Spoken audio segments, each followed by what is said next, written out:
I just wanted to keep welcoming people as they come in. Looks like we've got 60 participants so far, attendees. Very excited to have you here today. Again, good morning and welcome to the Local Assistance Day, the statewide webinar. We're excited to have you here with us today to share information, including local best practices. And so we are very happy that you're here. It's not quite 8:30 yet, so we want to make sure that we're giving everyone an opportunity to get here before we start. Just as a reminder, we will be using the Q&A feature to capture all questions. So as we go through this morning, we want to remind you to use that Q&A feature to submit your questions. If we do not have time to answer all the questions live, we use this to be able to capture all the questions you have, and we'll be turning that into information to post on the website for you. So again, please feel free to use that Q&A box to submit questions throughout the morning so that we can capture them and make sure that we answer all of your questions. We've got one more minute, and now we're up to 93 attendees. This is very exciting. So glad you're joining us. Welcome to everyone. And again, I'm going to just remind everyone that we want to be using that Q&A feature to capture those questions. And we'll do everything we can to answer them live. And if we can't, we will be capturing them and posting them later so that you have access to all the information you need. And it is now 8:30, and we have over 115 attendees. Very excited to have you all here with us today. Good morning and welcome to the Local Assistance Day, the quarterly statewide webinar. Caltrans, the Division of Local Assistance, is in partnership with the Regional Transportation Planning Agency Group, who is providing this quarterly statewide webinar. The purpose of this webinar is to share information, including local project delivery policy, processes, and procedures, as well as we want to make sure that we're facilitating peer sharing of best practices. This is a free webinar, which is open to all project managers, engineers, and all of those who work with local assistance processes for local and tribal agencies. So this morning, you see the agenda on your screen, and we will be presenting subsidized training resources for local and tribal agencies, Highway Bridge Program and Infrastructure Investment Job Act, Agency Risk Assessment Program, so construction manager, general contract, project bundling and partnering. And we will close with Tulare County Public Works, the secrets to project completion. So with that, as a reminder, once again, questions, please put them in the Q&A, because we capture them. And if we don't have time to answer every question you have today, we will capture them and answer them and post them on the website so that you have access to all the information you need. And with that, I am going to turn it over to Ryan Niblock. Welcome, Ryan. Hi there. Thank you. Good morning, everyone. So yes, I'm Ryan Niblock from the San Joaquin Council of Governments. And this year, I am serving as the moderator for the statewide Regional Transportation Planning Agencies group.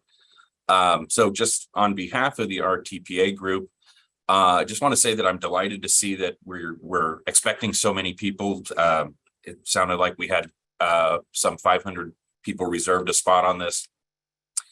And I just wanted to express appreciation to both local assistance and Sac State for being able to accommodate everyone and put this all together. So the team put together, as was mentioned, an agenda that's going to cover a mix of hot topics and best practices. And there's great speakers to go along with each one of these. As was noted, we're going to be talking about the Highway Bridge Program, which is perhaps the most oversubscribed and in-demand funding program that we've got, as well as some of the latest details on IIJA, which I know we're all eager to dig into and get going with projects, and many of our local partners are asking us questions, and it's great to connect so that we can start to provide better answers to them. So we're also covering critical subjects related to project delivery, such as agency risk assessment and the keys to project completion, coming from on the ground examples in Tulare County. So, my partners in the Valley. So I'm very excited to be here to listen, learn, and ask questions. And the last thing I'll say is that these local assistance trainings, and this may be somewhat duplicative here, but they're designed to provide useful information to help us all do our jobs more effectively, and to provide a forum to tackle tough issues with subject matter experts at our fingertips. So that being said, I just want to repeat something that my predecessor, Don Batiste, said last year. This experience is going to be what we make of it. So please look for your opportunities to participate actively today. Ask your questions, get in there. And the aim is to provide these workshops on a regular basis. So also don't be shy to identify future topics for these workshops. So look forward to get going, and I'll stop there. Hand it back to Nicole. All right. Thank you so much, Ryan. Really appreciate that. Now we're going to shift over to Sherry Graham with Department of Transportation, who will be covering the training and resources. Good morning, everyone. My name is Sherry Graham, and I am the Training and Communications Coordinator for the Division of Local Assistance. I work with Federal Highway Administration and 3 of our contracted universities to provide training and resources for California local and tribal agencies. In about 9 minutes or less, maybe 10 minutes, I'm going to cover about 6 pertinent websites that provide agencies reduced cost training and local and national news. Please note, all of these links will be provided in the chat field, and we will also have it as a PDF format in the participant portal, which will provide you that link before the end of today as well. As you can see on screen, many of you are actually familiar with the Local Technical Assistance Program. This website, the LTAP website, is actually going through a renovation, a remodel. So when you go to find the typical LTAP center, you might get redirected. And so this link up at the top, we'll go ahead and put that in the chat as well. And let me adjust something on my screen real quick for all of you. There we go. Okay. So on this website, things may look different, obviously. It has changed. Some of you are more frequent with visiting the site for specific trainings that were previously provided through Sac State. I'll give you more information about that in just a moment. So on this site, what is the new intent and new motivation for this is that it will be connecting with more rural and tribal agencies, build a community of local partnerships by assessing agency needs and providing through new innovation. So on here, it's going to be a one-stop shop hub for information, for local technical assistance program information. But if you go up to training, that's where you would find those typical trainings that you may be familiar with through the LTAP. The easiest way also is if you scroll down to the bottom, you'll see current trainings that are happening. And then if you'd like to contact them specifically, you can find the information at the very bottom of the page. If you'd like to join the new LTAP email roster, you can join it through this link at the very bottom. Once again, we will put this information in the chat field. Please, once again, be patient with us. It isn't under renovation, so it doesn't have the full features that we may be accustomed to. But if you have any other questions, we'll go ahead and drop in the chat now. You can contact CPIE-California LTAP at csulb.edu, and they can assist you with any questions regarding the LTAP Center and the renovation of this website. So that brings me to, many of you are familiar. If you go to the training page and you're looking for where are all those great trainings, the Resident Engineer Academy, the Right of Way, or the Federal Aid Series, they're currently not housed here. But if you kindly will go to, let me go back to that page. It says, tell me more, right? We're going to introduce you to the new Cooperative Training Assistance Program. This is housed by Sacramento State College of Continuing Education, who is actually producing today's event. This is where you will find all those trainings that I referenced regarding resident engineer, grant writing, right of way, and the federal aid series. If you scroll down, you'll see the trainings that are most current, but also if you go up top, it's very simple. There's training drop-down menu, and you can register for trainings here. And it will list all the most active trainings that you are accustomed to. In addition, also the equipment loan program that some of you may or may not be familiar with. That is great information. Please visit that when you have the time. And in addition, there are multiple resources available. I'd also like to bring your attention to the training and recordings page that some may be familiar with. We have previous recordings of events and documents, so please go ahead and check that out as well. The third website that I'd like to share with you that some of you may be familiar with is the UC Berkeley Tech Transfer.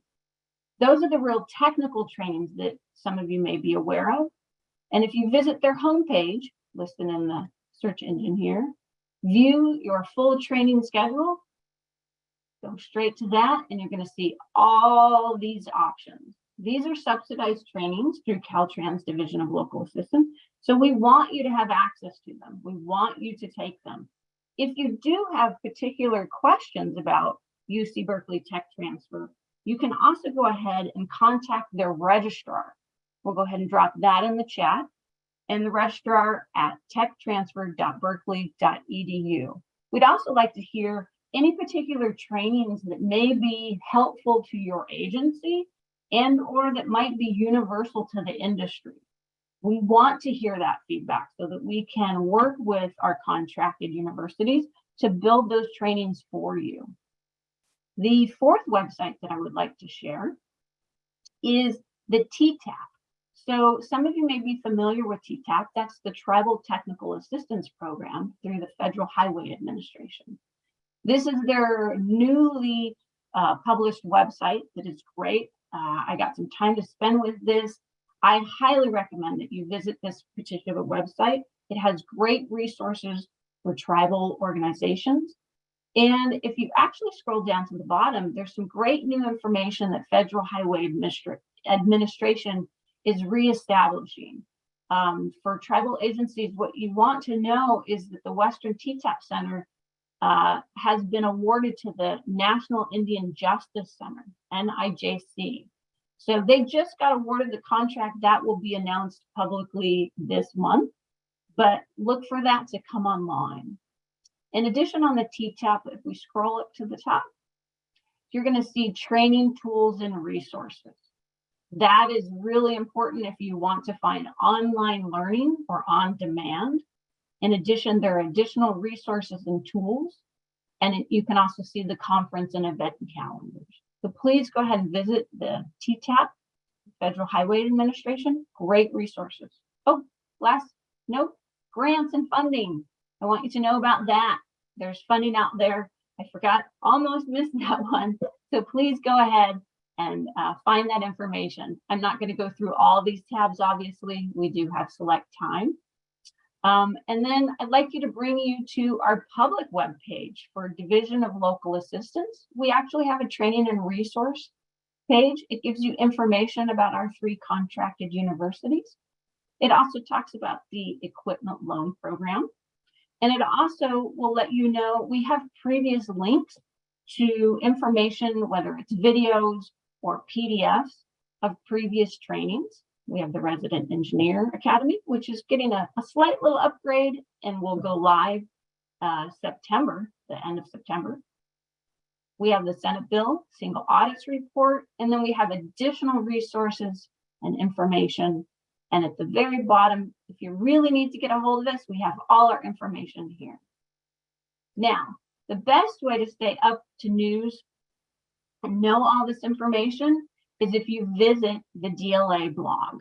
We go ahead and post federal and state news. We also release office bulletins through here.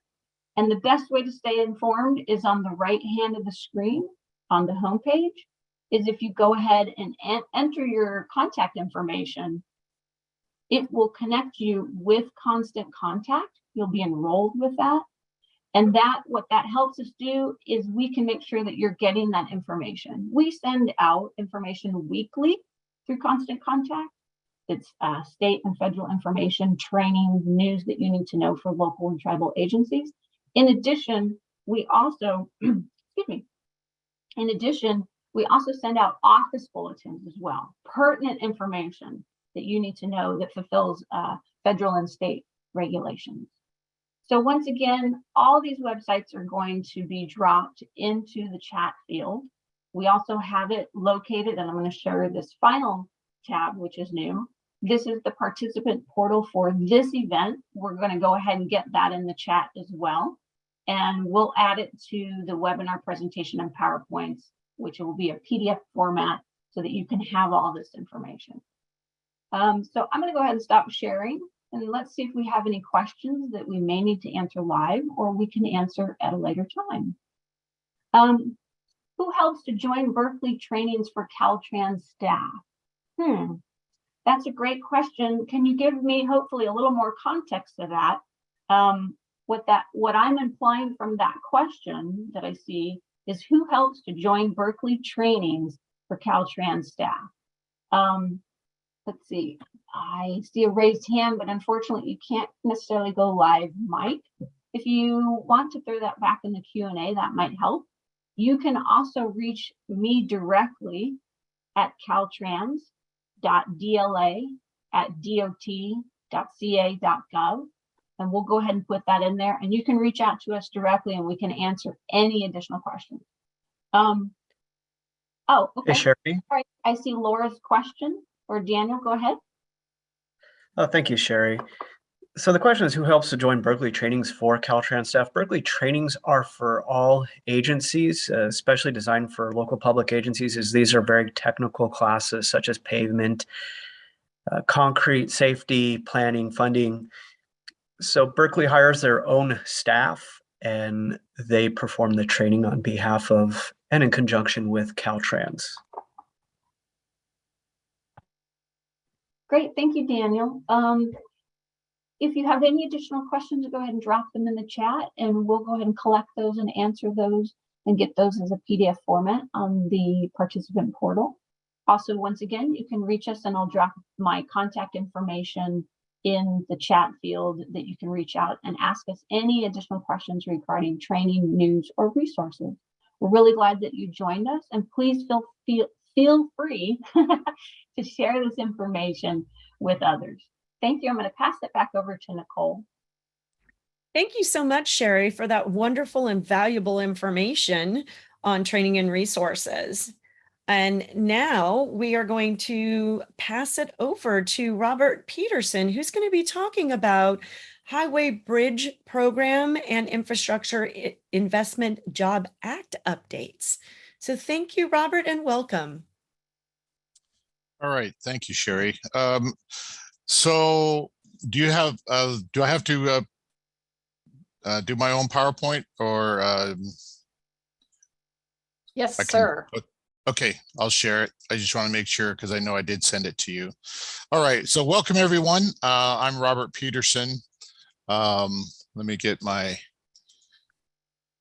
screen to come up right. Everybody see that? Yep, we can see it. There we are. Beautiful. Okay. All right. So yeah, as I mentioned, I'm Robert Peterson. I'm the office chief over the federal programs, Office of Federal Programs here in Caltrans Division of Local Assistance. My office oversees many of the federal programs some we actively manage, others we're kind of a pass-through for agreements. Some of the federal programs we might share with the state office, depending on how things go.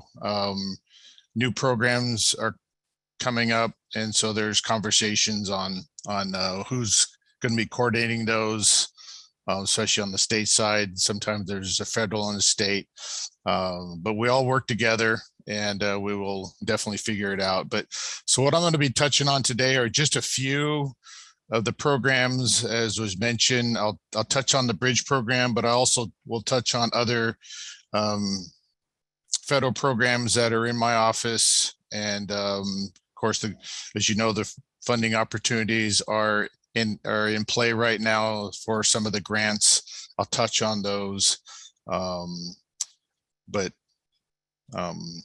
some of the oversight is still a little bit up in the air as far as what our role will be, because obviously the US DOT issues, they're the ones that award the grants. So as far as the administrating of those, we will definitely keep everyone up to date on how those will go about, and making sure that everybody gets their funds in a timely manner. So I'm just going to touch on a few here. The carbon, of course, is a formula and protect. Those are new under IJA. Talk about the Reconnecting Community Pilots Grant. It's a new under IJA. I'll talk about bridge funding. As you know, we got the bridge investment and also the grant opportunity as well under the bridge, which is good news for the BIP. Safe Streets for All is another grant. I'll talk a little bit about the HSIP. That's not new, but it increased the funding, and I'll kind of go a few slides over that. The community projects funding is the earmarks. It's not called earmarks, but we like to fondly call it earmarks. As you know, earmarks were something in prior legislation that was there. Then the last couple the federal acts earmarks have not been part of that funding, but they are back this time. And then I'll just touch on a grant for the railroad crossing elimination. And then the emergency relief is not a new grant. What that is it's a federal requirement. It's important enough to where I want to bring this into the training.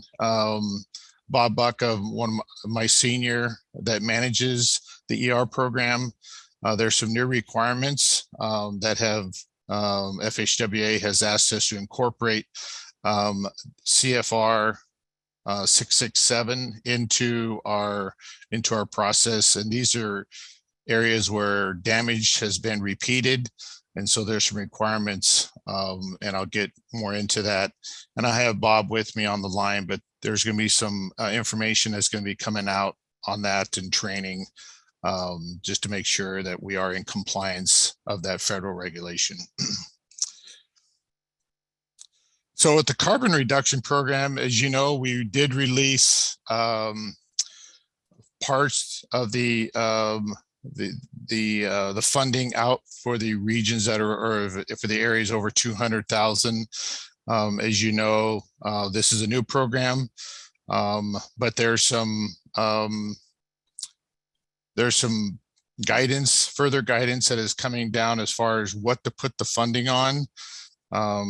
But the purpose of the program, of course, is to reduce carbon emissions. And so that was part of this year's funding. However, the guidance was not part of it. And so the OA we had OA that came with the funding. And so that was included in this year's OA, but it was not, I don't think we had any projects that went to that. And of course, all that funding will carry over for next year. So there is conversations as far as what eligibility, what projects will be eligible. So stay tuned for those. But there is a IJA working group that's working to put that together.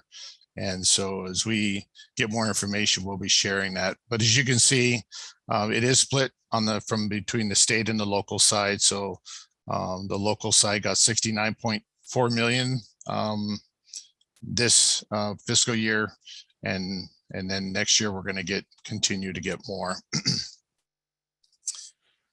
And so and part of one of the complications is the splitting up of the funding between the areas. And so the over 200,000, they were defined, but there was also another category that was added with the population. So between 50 to 200, 5,000 to 49,000, and areas under 5,000.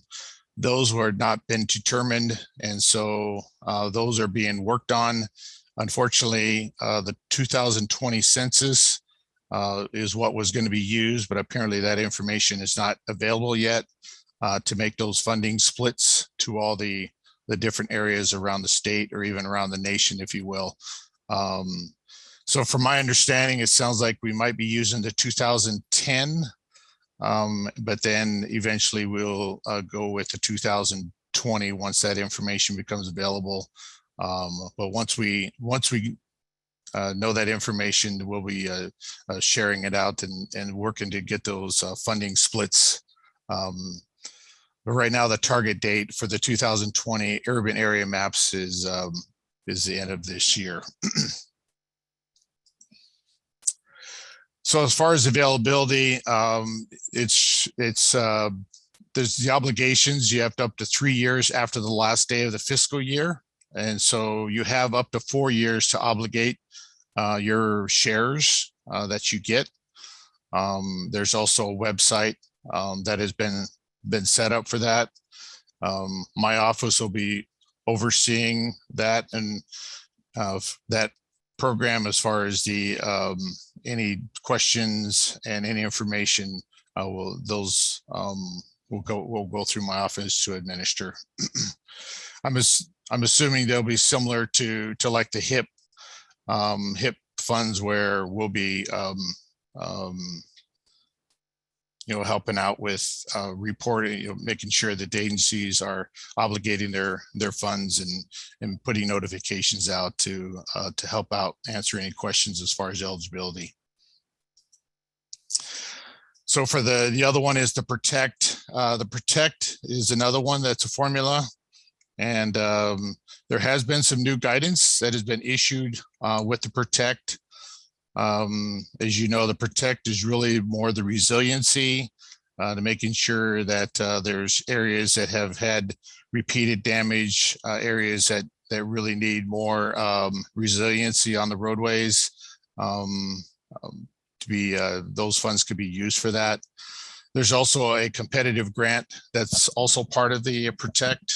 I don't believe that that announcement has been made. I could be wrong.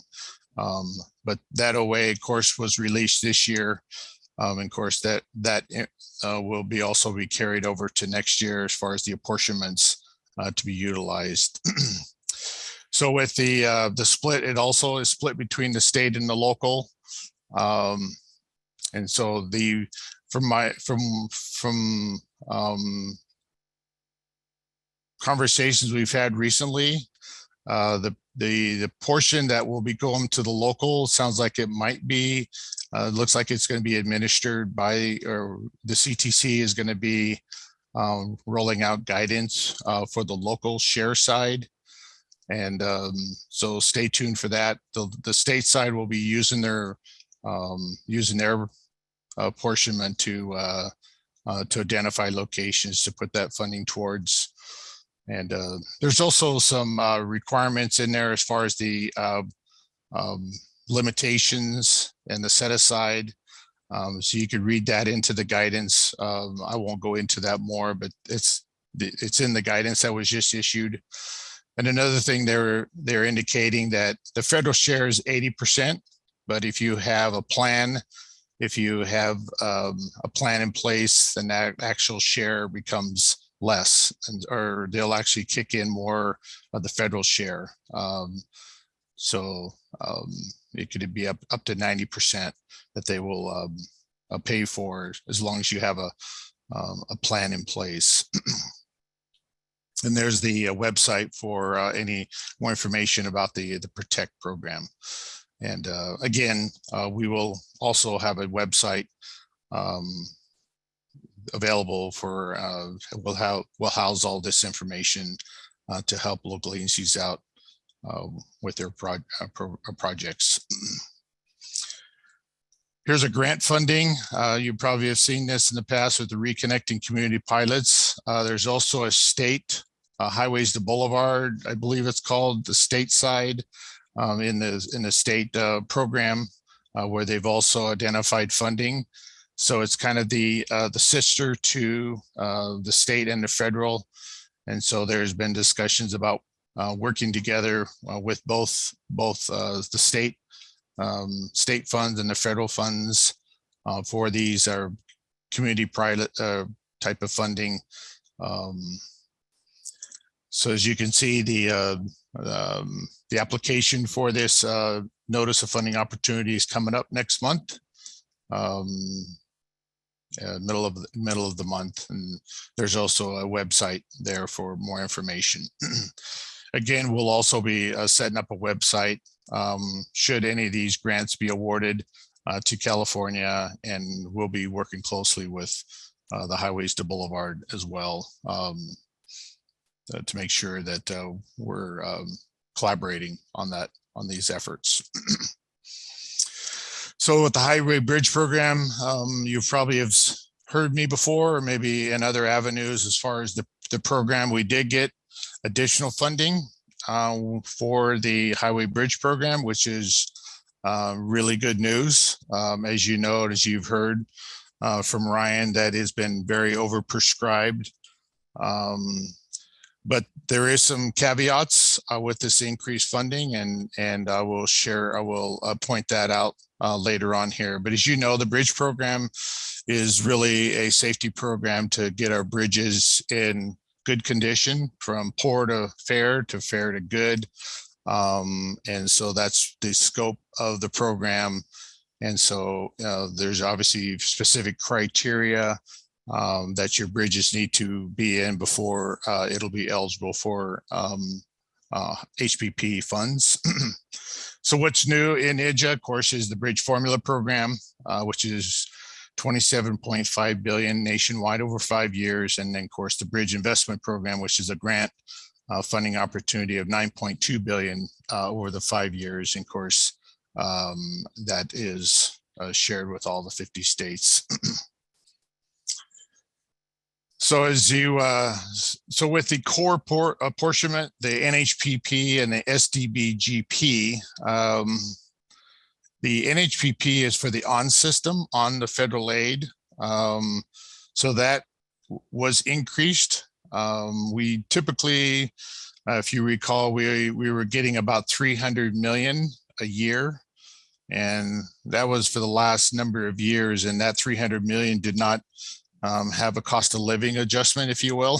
So it was stagnant at 300 million, and it stayed at 300 million. So as you can imagine, when bridges, the cost of constructing bridges went up and everything else went up and our funding stayed the same, obviously you realize that we've got to reduce the amount of projects within the program to keep it sustainable, which is what has happened. We haven't incorporated any new projects within the program since 2018. When I first started, I think we had over 1,000 bridges within the program, and now we're down to a little over 700, just because we are trying to right the ship, if you will, and not to be so far underwater with the amount of funding that we have promised to local agencies. A lot of local agencies have AC'd their projects, and so we've got to then reimburse those agencies back with federal funds. So the STBGP is the off the federal aid system. So that increased from 75 to 100. So we did get a bump in the core apportionment, which is good. But it's really not going to make much of an impact, as you know. the cost increases would eat up what we've been getting in no core apportionment. So the bridge formula, the new apportionment comes from the general fund, but that with the general fund comes with different strings attached to that. We got 574 million, and of course that was split between state and local.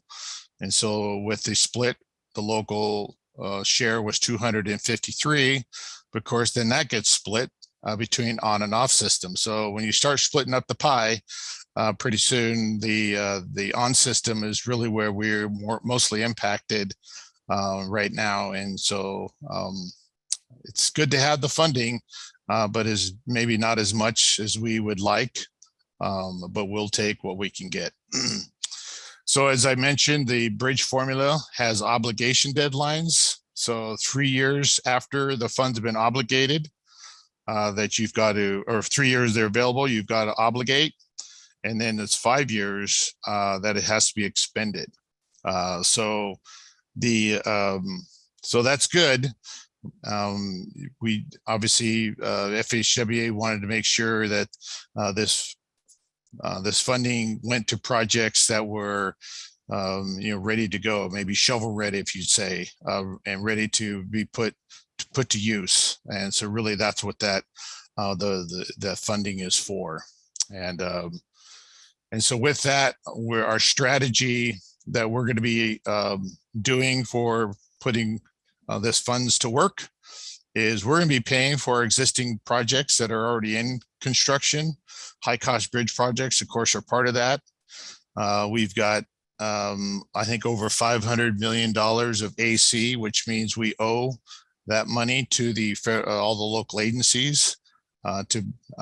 They've used their own funds to move their project forward, but there was a promise to pay when you AC a project, and so that's the first priority. And so with that note below there, the HBP, we are going to be using the bridge formula funds on construction and right-of-way phases due to the expenditure deadlines. If we start putting bridge formula funds on new projects, then if a project, as you know, bridge projects take longer than 3-4 years sometimes to deliver, sometimes 6, 7, 10 years. So with that, we realize that you can't put that funding on a project, and if it fails to progress, then those funds will lapse and be taken away. And so we don't want that to happen. And so we're going to be putting our bridge formula on projects that are in construction and right away, because we know obviously once it gets to that phase, projects move along and funds are expended, and there's no problems with funding to get lapsed. So, and of course, the priority 2, projects ready to advertise. That'll be our next second priority. Third priority is nearly ready to advertise and projects that could potentially advance. They're in the FTIP, but they could advance to an earlier year. We are definitely looking for those opportunities, and then of course projects on the prioritization list. And this means projects that have been waiting in the wings to get into the program. And so I'm happy to share at our last meeting with the Bridge Advisory Committee that the advisory committee recommended to accept on and off federal aid projects within the program. And so there was a list that we provided, that my team provided to the committee, and they accepted our recommendation. So we're right now, we're starting to getting those projects within our database, and we'll be notifying the agencies. So and they'll be incorporated into the FTIP. As you know, within our rules and our guidance, that usually there's about 2 years out before you can get funds for those.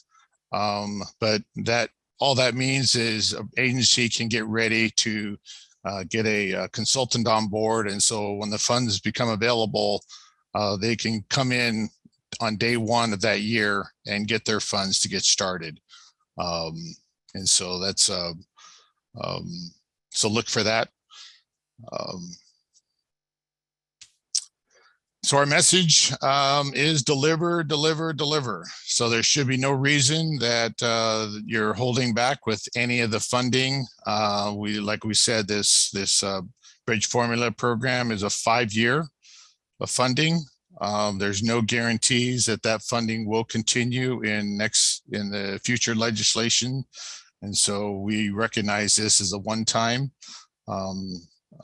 shot in the arm. And so we want to make sure that those projects move forward, and we will. Many agencies have received probably their annual status as far as their projects. We want to point out that when you do send in your status of your projects, to make sure that you give us, reasonable deadlines, reasonable expectations as far as where your project at.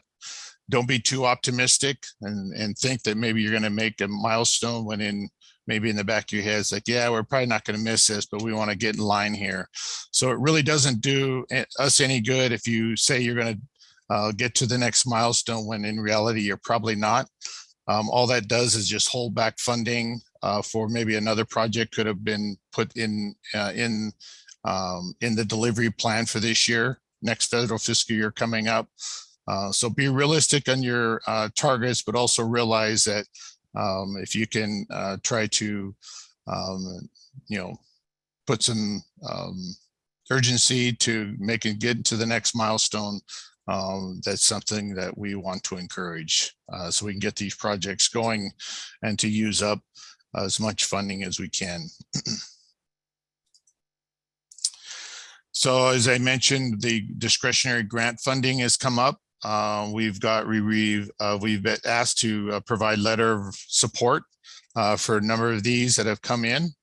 And so my team has taken a look at a lot of those letter of support and provided their feedback. So we thank everyone for sending in their applications for this. As you can see, the due dates, I think for the one has already passed. I know there was a NOFO for the planning, and I think that was in July. And then I think of course, there was a large bridge projects portion, and then there was the regular bridge. And so the due dates, as you can see, August 9th is already passed, and September 8th is, well, today. So yeah, so this opportunity grant funding, of course, is for this round. But there will be another, of course, a round of funding that's going to come up as well. So it's anticipated that within these 5 years of grant funding, that there will be a notice of funding opportunity that's going to happen every year. So hopefully ones that were not successful, hopefully they're I would anticipate maybe USDOT will maybe come out with, how projects were successful and maybe some of the lessons learned of how to maybe to tweak your application and make it more competitive. Hopefully that'll be something that that will be shared to see how some were successful and why others maybe weren't, and maybe to help out local agencies for the next round. And of course, here's they have a Q&A website for the bridge formula or for the bridge investment program. And it's really pretty comprehensive. So I encourage everyone to check that out. And I'm sure that'll be added to as the projects get announced. And then the next round gets, for the next round of funding gets announced later on, probably early next year. Sorry about the small text on this. I didn't realize how small it is, but the Safe Streets for All is another grant opportunity. This one, it falls in the safety program area. As you probably likely know, that we've been embarking on having safety action plans, local road safety plans in the local HSIP. So this is just the federal action to get plans out there, but obviously they took it a step further and they they indicated that in their Safe Streets for All program that not only will you give funding to do plans, safety action plans, but you also can get funding if you want to do some capital improvements in those areas too, which is kind of interesting. Because that just adds another wrinkle of not only do you have a plan, but you can also get funding to actually implement that plan, and even the infrastructure part of it too as well. So, which is a good thing, because as you know, cycle 11 call for projects has come up shortly. And so if some agencies get funding for infrastructure within this program, then maybe they don't need to then go forward with our program, but or if maybe they don't feel like our program they'll be competitive enough, maybe the Safe Streets can provide that avenue to get funding for their project. But as you can see, the September 15th deadline is coming up very shortly here. So hopefully everybody's got their grants nearly complete to be submitted. This is just from the website of just the example of the activities that they will accept from the planning structure analysis, equity. So all these are on their website. I just took that and just highlighted the things that they will accept as far as all the different activities that they will give funding to for any agency that wants to work for their action plan for safety. So let's just touch on ASIP a little bit. As you know, the cycle 11 is coming due for the application September 12th, which is next Monday. So we will accept applications electronically by 11:59 p.m. So if you want to wait till the last minute, if you're like any other college, if you're in a college class and they accept it by 11:59, we will accept those. So we've in the last cycle we had over 400 applications. We're expecting maybe just as much for that this go around. We just kind of wanted to show you the funding that has come into the state. We did get about a 35%, I think 36% increase from our funding from from MAP 21. So just want to show you the split. As you know, we share the HSIP with the state side, and also the railroad RHCP, which is the Railroad Highway Crossing Program. There's a cutout, there's a carve out from the HSIP that goes to that program. So that's 17 million, and all of that funding goes to the local side.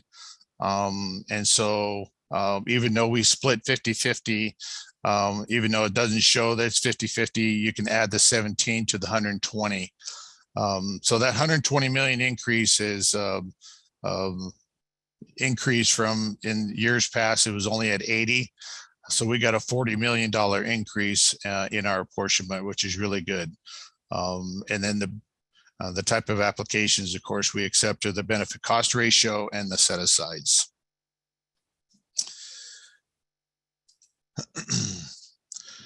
So I just touch on the HSIP. We do take our direction from a HSIP advisory committee. We meet 6 times a year. There's some special rules that have kicked in years past. We had a high risk rural road, and this year they added a vulnerable users, road users, VRU. That also was triggered this year. And so with that trigger comes FHWA requirements that we have to obligate certain amount of HSIP funding to satisfy those. Because H3R was triggered this year, then we will need to be making sure we obligate some of the funding towards those high high-risk rural roads. So that's what H3R stands for, and it's a roadway classification. So 99% of them are on local roads. We've committed, we've indicated to FHWA that our program will take care of that and satisfy those. So with that rule, unfortunately, we might have to federalize some of those applications. As you know, we do a state funded, we do a swap with, we do an exchange with the state, with the federal ASIP, with state funds. So for cycle 10, everything was state funded. But because this special rule got kicked in, some applications might have to be federalized, but we will be notifying those agencies should that happen. And of course, we're encouraging agencies to adopt adopt the safe system approach for their local road networks. And you could read, there's a lot of information out there about the safe system approach. So I encourage you to read about what that means. I do know a lot of cities and counties have adopted a lot of that practices already within their safety policies within their cities and counties, which is nice to see. So just touch on the community project funding, which is the earmarks, big long word there. So you're going to see on our website, CPF, CDS, and it's really the more or less an earmarks that comes with a special act. And they also authorized 1.5 trillion in spending over the 5 years. And so cycle 1, the projects were announced. You'll see that on our website. Cycle 2, those applications I think are being looked at, and there'll probably be announcements will be made on which ones are successful for cycle 2. And then cycle 3, I think the call is probably going to be early next year. For that call for these type of earmarks. Again, we've set up a website to make sure that agencies are aware, which projects were funded, and then how you go about getting your funds. And so for cycle 1, we have 45 projects that were awarded for California, around 92 million. And here's a sample of some of the projects that were selected. Or that were funded. We have our website set up. So we have an application, and the reason why we have an application, some might ask, well, why do you need an application? We've already got the funding. Well, we need to know what type of project it is. Do you have other funding tied to it? What is the scope? We want to make sure that we have all the information on what type of project that you're going to move forward with. So any questions on that, please work with my team on that. So we have all those links on our website for the Q&A and the application and the process. We have a process that you can follow to get your application approved. And then once you get your application approved, or to make sure that we all understand all the different nuances of it. It's fairly simple application to fill out. And then once we approve it, and then you can come forward and get your RFA for that funding. So with this cycle, the deadline for obligation is a few years out. And then also the expenditures is then 5 years after that. So it looks like everything nowadays that with these authorizations, there becomes deadlines. In prior legislation, sometimes that wasn't the case, and so we're still dealing with some funding that didn't have deadlines, and so their FHWA and USDOT is making sure that everything now has deadlines, so projects don't sit there in perpetuity. Just another grant program I wanted to highlight. Just the funding for the railroad crossing elimination. So information on that. There's a link to it, and then the deadline, of course, looks like the end of this month. So a lot of these NOFOs application due dates are coming up very soon. So I just want to touch on the ER program, the provision. This is something that has been in prior legislation. but we've been a little slow, I think, in getting it incorporated on this within the programming. Really what it is evaluating of facilities that have been repeatedly damaged due to emergency events. So so the requirement is that you've got to it's going to be tied to approving the FTIP and the FSTIP. And so agencies need to, if you have locations that are in the FTIP that have these areas that have repeated damage, that there's going to be requirements that you take steps to provide some resiliency to those locations. And so it applies to everything within the FTIP. So in a nutshell, if one or more of your repeated damage locations are within the proposed limits, then the local agency must consider adding to the project a resilient improvement to address the root cause of the repeated disaster damage. So this is something that that in the last FTIP, we noticed there was a gap. FHWA indicated that we are not complying with this 667. And so we are moving forward with some guidance on that. And so my team has been working with Abhijit with the financing program to make sure that these are addressed in this next coming FTIP that's coming up. And really what it is the purpose is to fully reduce the need for federal relief funds. As you know, ER funds are very limited nationwide. A lot of agencies probably haven't got reimbursed on probably disaster funds from maybe for many years ago. And so really the whole point of this is to reduce that need if we address it with other means and other funds that hopefully years down the road, those ER type of repairs will be reduced. So look for additional guidance on the procedures to get into shortly. So here's the federal programs contacts. So of course, the first your first go is your DLAE within the districts. Your district local assistant engineers have a link to them. And of course, if you can also contact me if you need help with any of my programs, and I will help you out as much as I can. That's all I got. So thank you. Any questions? As a reminder, please put all of your questions in the Q&A so that we can answer them live right now while we have Robert here to do so. And thank you, Robert. That was a very informative presentation.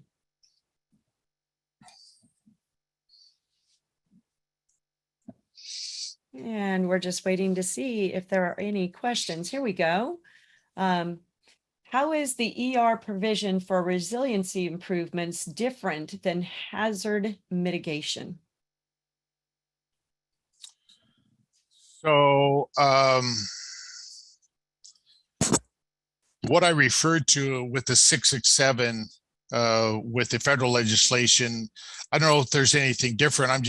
What I'm indicating is with any project that gets programmed within the FTIP, that there needs to be an assessment to make sure that if you're identifying, let's say you have a project in an area, but you've got a spot within that has had repeated damage, that project needs to have extra funding or extra consideration of making sure that they've incorporated more resilient design to reduce the need for future ER funding. So it's just a requirement that agencies make sure that they've incorporated that with any on all their projects that they programmed within the FTIP. May I also respond? Yeah, Bob, go ahead. Great, thank you. Yeah, Peter has it correct. The ER provision, actually these resiliency requirements are for all federally funded projects. They're tied to the ER program, but they're actually not part of the ER program. And so ER takes care of the immediate repairs to like Band-Aid the project and then the permanent repairs. But what the resiliency requirements are that all new federal aid projects have to evaluate the limits of their proposed project to determine if there's been one or more sites that have been damaged in one or more disaster events. And if so, then they need to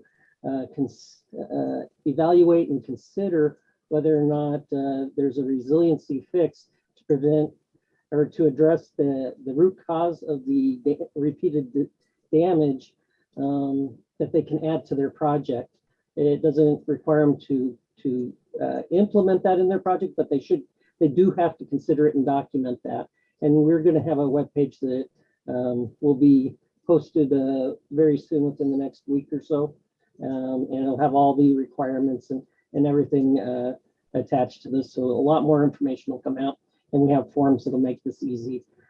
This is required for projects to be programmed in the FSTIP, and it's required for projects to get authorization, particularly for right-of-way and construction. I'm working with FHWA, so there'll be a few changes from the program that I presented in the CPFG meeting.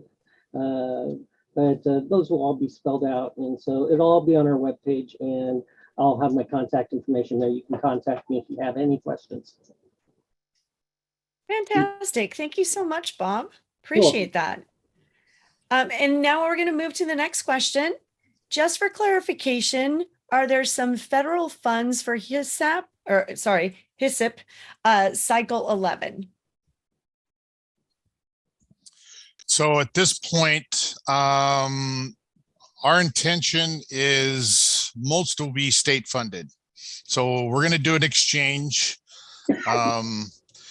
But so what's going to happen is right now we're kind of in a process of we've still got federal projects, federal HSIP from prior cycles that we're trying to work through the system. So we can't do a full exchange because we're authorized to exchange up to $100 million. But as you saw on the PowerPoint, we've got apportioned up to 120 million. So we're going to get to the point where we can exchange 100 million, but we won't have enough funding, for state to use the state funds. And so some projects will have to stay federalized just because we've only can exchange so much, but we'll do as much as we can to make sure that we're going to, fund all cycle 11s with state funds as much as possible. As I indicated, the H3R. So if your project is on an H3R classification roadway, typically it's in a rural environment. We might have to federalize that so we can obligate those funds. So we can, show within the obligations that they are that funding was toward a H3R project. And the state side can't do that because they don't have those type of roadway classifications, but the locals do. And so it's not much. I think in our last thing is like $17 million we're required to obligate. And so every year that we get that we trigger that, then there's a special provision or a special amount of funding that they apply to, and they'll tell us how much we have to obligate, and then we will move forward with that. So yes and no. I guess is the thing is we'll try to use every project to be state cash as much as possible, state funds, but there will be some ones we won't be able to. Very good. Thank you. We have another question, which is there a timeline to launch the state program?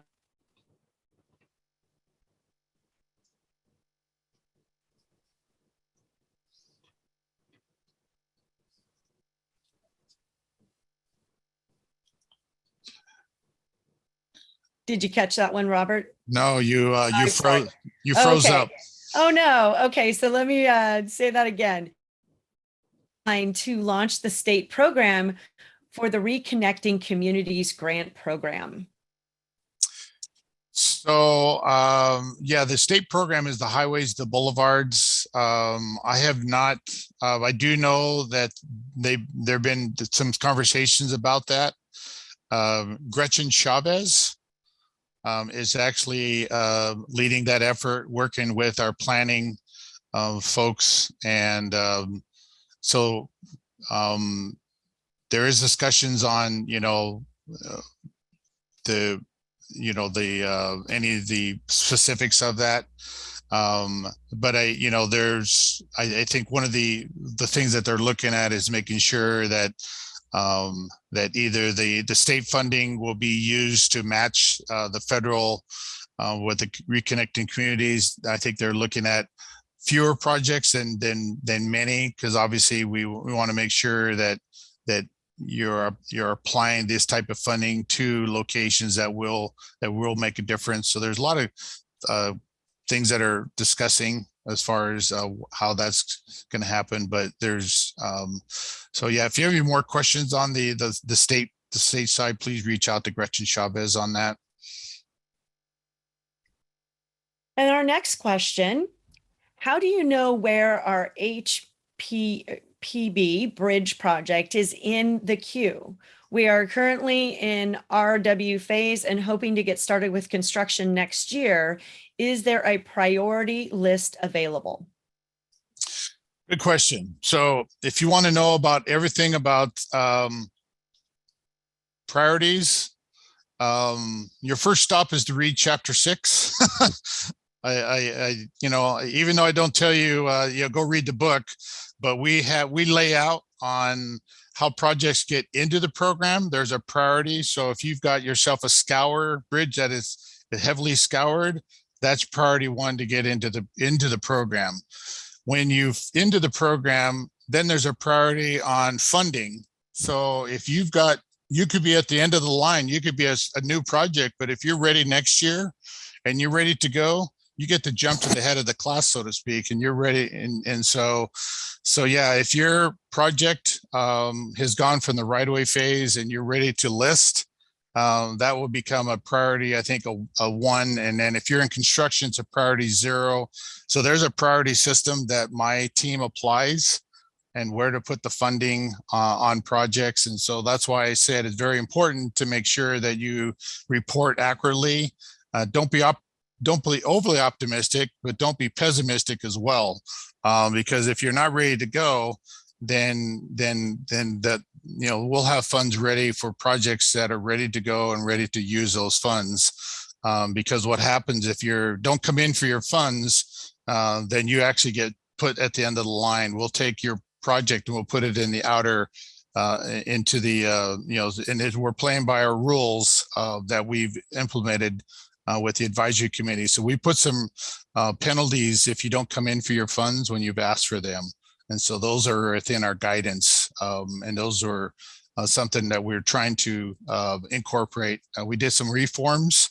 And so that was part of the reforms on the delivery requirements that we've incorporated within the program. Great. Linda. Hey, I'd like to add to what Robert said. We have about 750 projects in the queue, and with the prioritization list, the HBP Advisory Committee, that's like another 40 to 80 projects getting added into the program. We're also hiring up. We just got 1 new person at the beginning of August. So we've got some other people we're hiring. So the queue is extremely full and we're trying to get through it as fast as possible. Thank you so Thanks. much, Linda. Appreciate that. It looks like we have time for maybe 1 or 2 more questions. The next question is, when will the railroad crossing elimination application start again after September 30th, 2022? Well, like anything else, I would take this year's notice and maybe add one more year, and maybe that could be next year's notice. That we don't have any say on that. All those notices come from the US DOT. And so, yeah, I would go to their website, and I think there's always a contact person to contact, and I would that'd be the best route of maybe when that next NOFO comes out. That might be I'd recommend to go there and find out. Okay, we have one more question. If the project was funded by HBP for the design and the right-of-way, could you receive funding for construction from a BIP? From the BFP? Oh, yeah. BFP. Yes. Okay. Yes. If you saw my notice, we are taking those. I mean, it doesn't matter where they're all federal funds. And there's, as long as there's the match for the local match or whatever, depending on your project, you don't need to be concerned about where the funds come from. But yeah, the way we're going to be attacking the BFP is any project goes into construction, any projects that have been AC'd, you're going to see BFP funds applied to those projects. So yes. What I'm saying is we can mix and match funds. We don't have to stay with NHPP and then stay with NHPP. There's nothing out there saying we've got to stay with that color of money. We can go with other federal funds to fund your project. Fantastic. So I just want to invite you and your support team who have been answering questions to put your contact information in the chat, so that if people have additional questions, they know who to reach out to. And thank you so much to everyone on your team. And Robert, that was an amazing presentation. Lots of information for us to consider. And so with that, it is now 9:40, and we are going to take our 10-minute break. So thank you again, and we'll see you in 10 minutes.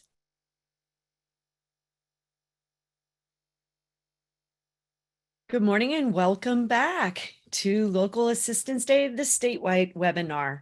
We are now going to continue with our next guest speaker, Felicia Sam, who is going to be talking about Agency Risk Assessment Program, Construction Manager, General Contract, Project Bundling, and Partnering. So welcome, Felicia. Thank you so much for being here.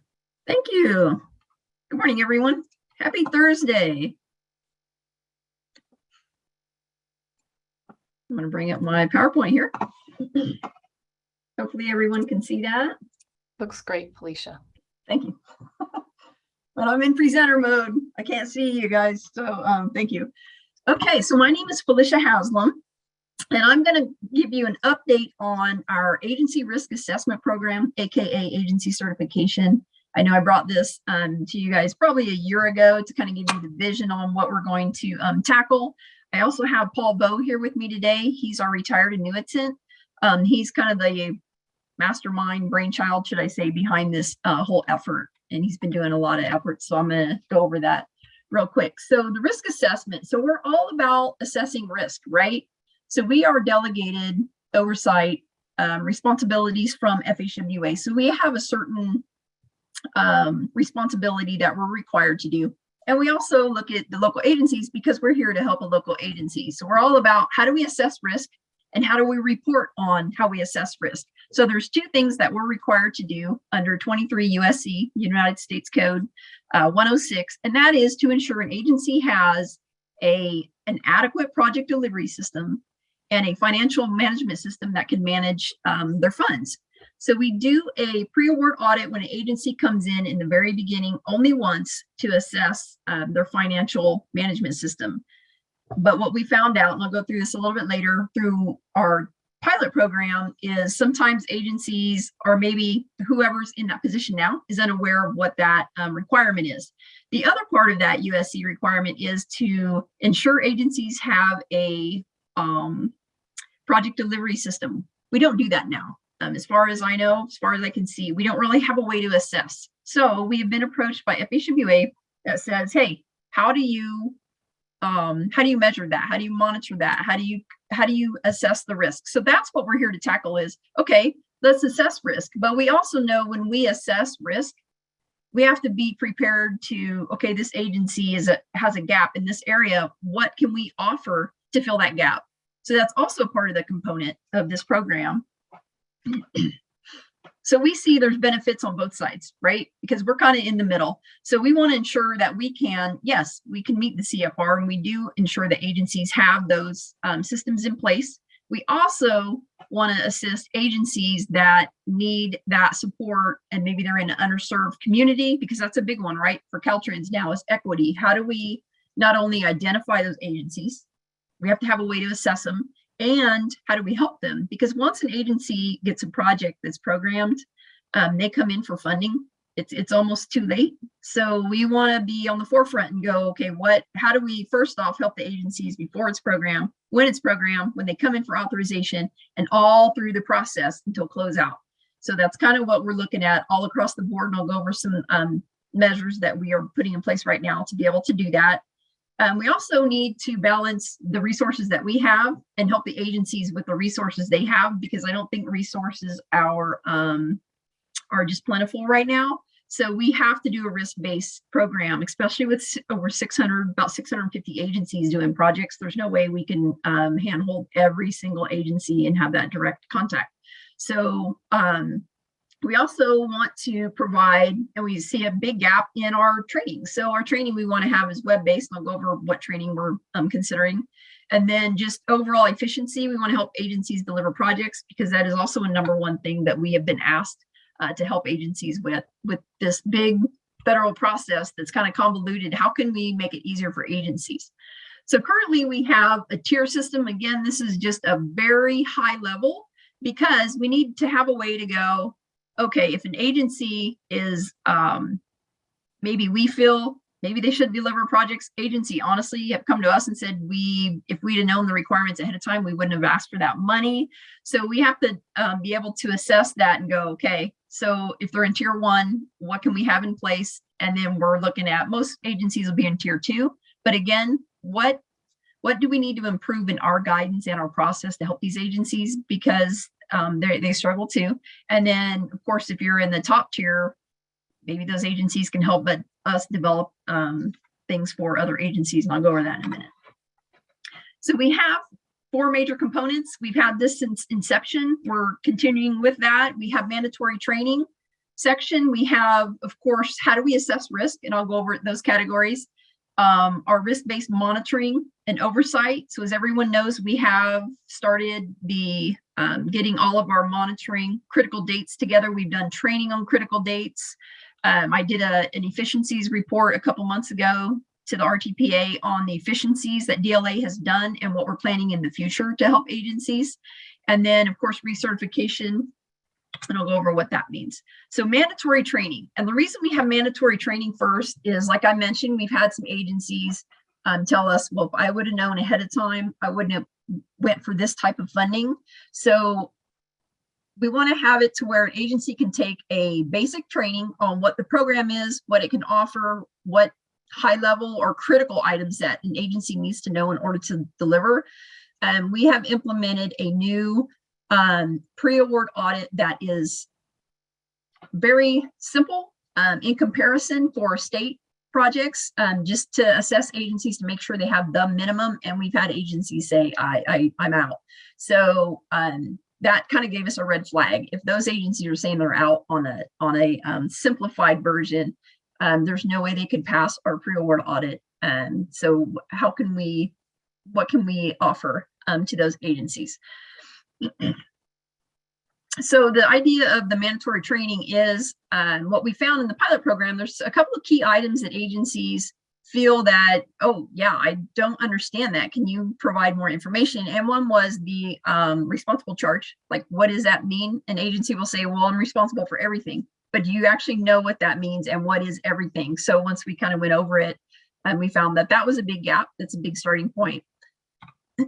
So once they do the mandatory training, that would be, in our minds, a simple training just to get the idea out there. And some agencies, if they're good to go, maybe they're in that top tier to say, yep, I got it, I'm good. I understand the requirements. They don't need to go into the individualized trainings, but we are hoping to have on-demand individualized trainings.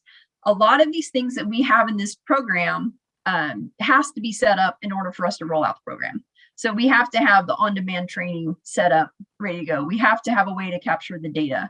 So that's what we're working on. All these other efforts we have going on is to roll it into, okay, how do we have a complete program to help agencies? So under the training, of course, we have from project beginning to closeout. So we'll have before a project's even programmed, like can you understand the funding basics, the FTIP, and how the program or projects get programmed? And then, of course, throughout the whole process, we'll have training available. We noticed that an agency, they may take the federal aid series once a year, but they're not really ready for the different components yet. So if we have it on demand, when they're ready to do their DVE, they can go to the DVE training. When they're ready to do their closeout, they can go look that up ahead of time. So that's one big part of this program that we see is definitely a need. And could we do it without the program? We absolutely could. But again, we're looking at resources, we're looking at total package. We're asked by even our management, okay, what's your plan for this? So this is our plan. We've also gone over the invoicing with agencies. That's a kind of a big component, understanding that process. So the main part that is used for us to assess risk is our application. So currently we have it in Excel, but again, we're not willing to roll out the program until we have an easy way to capture the data and present the data and have a, a complete picture of what's going on with an agency and their project before we roll out the program. So we are looking at Smart Sheets to have, this is a big one for us because we really want direct access from the agency. We want the agency to be able to go right in, not have to fill out a PDF and send it to us. We want direct input from an agency on our program. So we're looking at putting in Smart Sheets before we roll out the next stage on having agencies actually fill it out. So we're looking at 4 items in that application in order to assess risk. Again, once we assess risk, what do we have in place to help the agencies with that risk? So I'll go over these in a little bit more detail. We have key staff qualifications. We realize when an agency comes in, it's those people that are filling this out. That's why we have it in place to say, hey, annually, take a look. If your key staff has changed, let us know because we can actually go over some requirements that they need to understand in order to do projects. If they're good to go, great. If not, then we have resources that they can look into. Some agencies have turnover, and we saw it even in our pilot program. We had agencies that turned over. So we had to, we need to go back in and say, okay, you're new people. Do you understand your roles? We also look at project delivery history, project delivery system, and then we have a civil rights just in that application in order to assess risk. So on key staff qualifications, we have some key items. Again, one is responsible charge. That's kind of a big one. We do see that often in audits as well. Who's going to be responsible for these items? So that's I would say first and foremost training. So an agency understands that person or people, what they need to do. We're also going to look at project engineer, again, invoicing. Do the invoicing staff understand what needs to go on? And we're going to look at policy and procedures on how to do, an agency does invoicing. And of course, we have the other, the Title VI information in there and environmental right away. So the idea is when we do our Smart Sheet that right away, our right away staff will also have access because they're going to certify people to do certain things for right away. They can see who's certified in our system. That also serves as a double check for us to report to FHWA to say, hey, we not only assessed them here, we double checked it here. It's the same people. It also helps because when an agency comes in to do a project, we can look and go, okay, you're going to need a person that's certified to do this, or you're going to need a consultant ahead of time, because that's one thing that kind of trips agencies up is, oh, I wasn't aware of the qualifications needed for either right away or when they do some environmental work. And we want to make sure that they understand. So we also have project delivery history that we look at.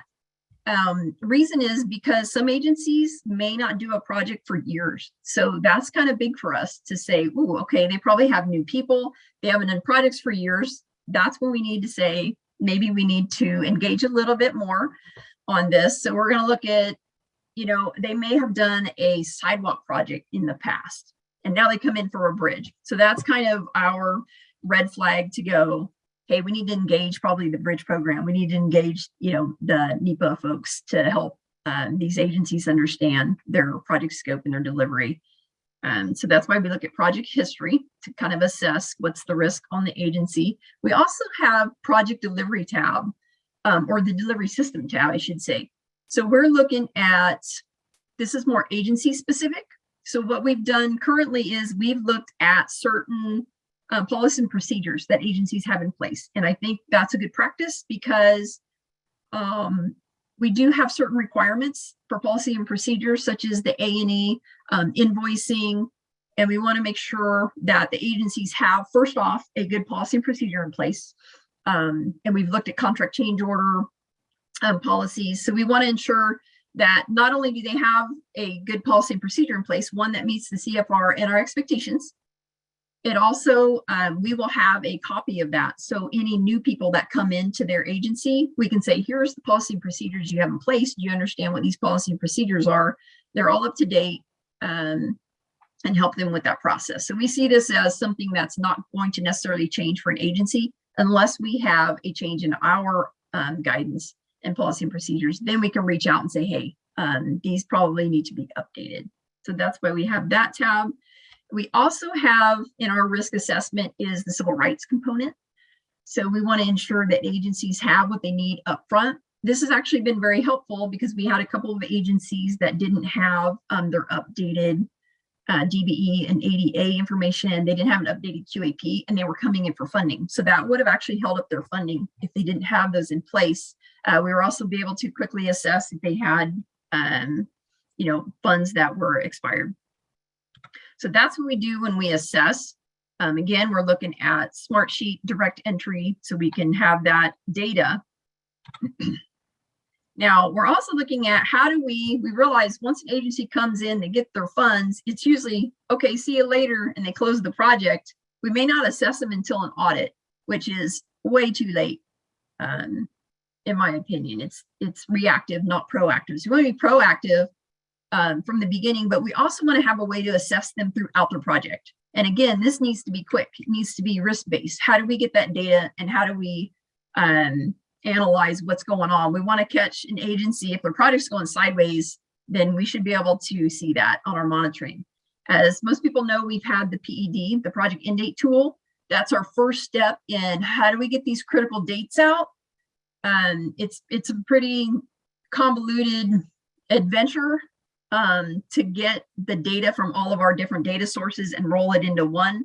But that's our first attempt to say, okay, how do we want it laid out? How do we want to see it? And how can we monitor agencies? Our next step is adding those other critical dates and then eventually the project milestones. So an agency can manage their projects and we can help them with that.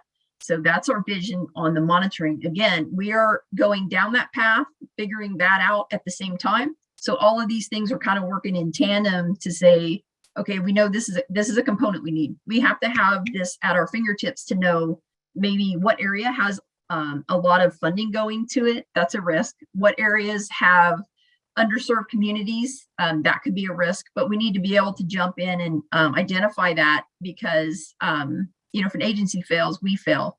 So within that monitoring program, we'll also have, in addition, if an agency has had an audit, if they have single audit report requirement issues or any type of process or program review that was done and they have deficiencies, we'll also be able to hopefully put that in our complete data set.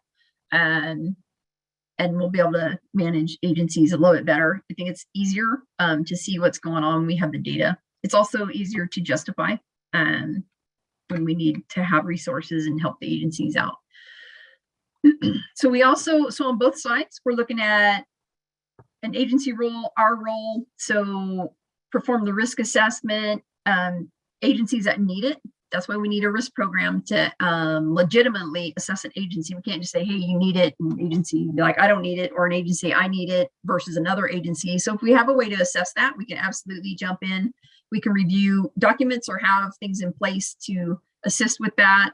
We've started the project delivery status meetings this last year to try that out, to gear up for project delivery. How do we help project delivery? It's worked out well. We'd like to expand that to have agencies. So we'll know agencies because we have data to show, okay, agency needs help in this area, and we can set up those special meetings to help agencies.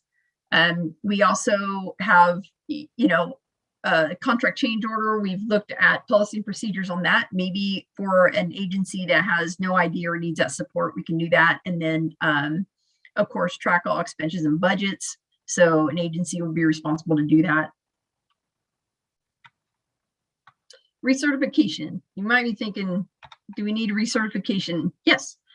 And then here's why. So every 3 years, we'd like to do a self-assessment. We don't have that all laid out yet on what we would ask, but it would probably be similar to the beginning. And are there any changes? We do ask that the agency, when a new person comes in, update this.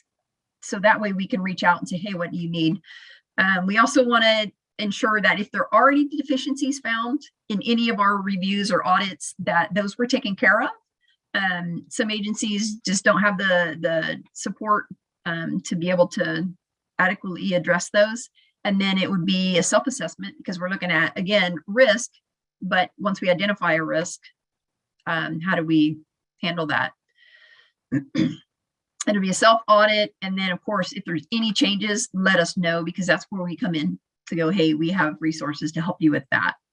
This is just a visual to show how that would roll out, where an agency conducts the self-assessment. If there's any deficiencies, then let's get them corrected, and the agency is good to go.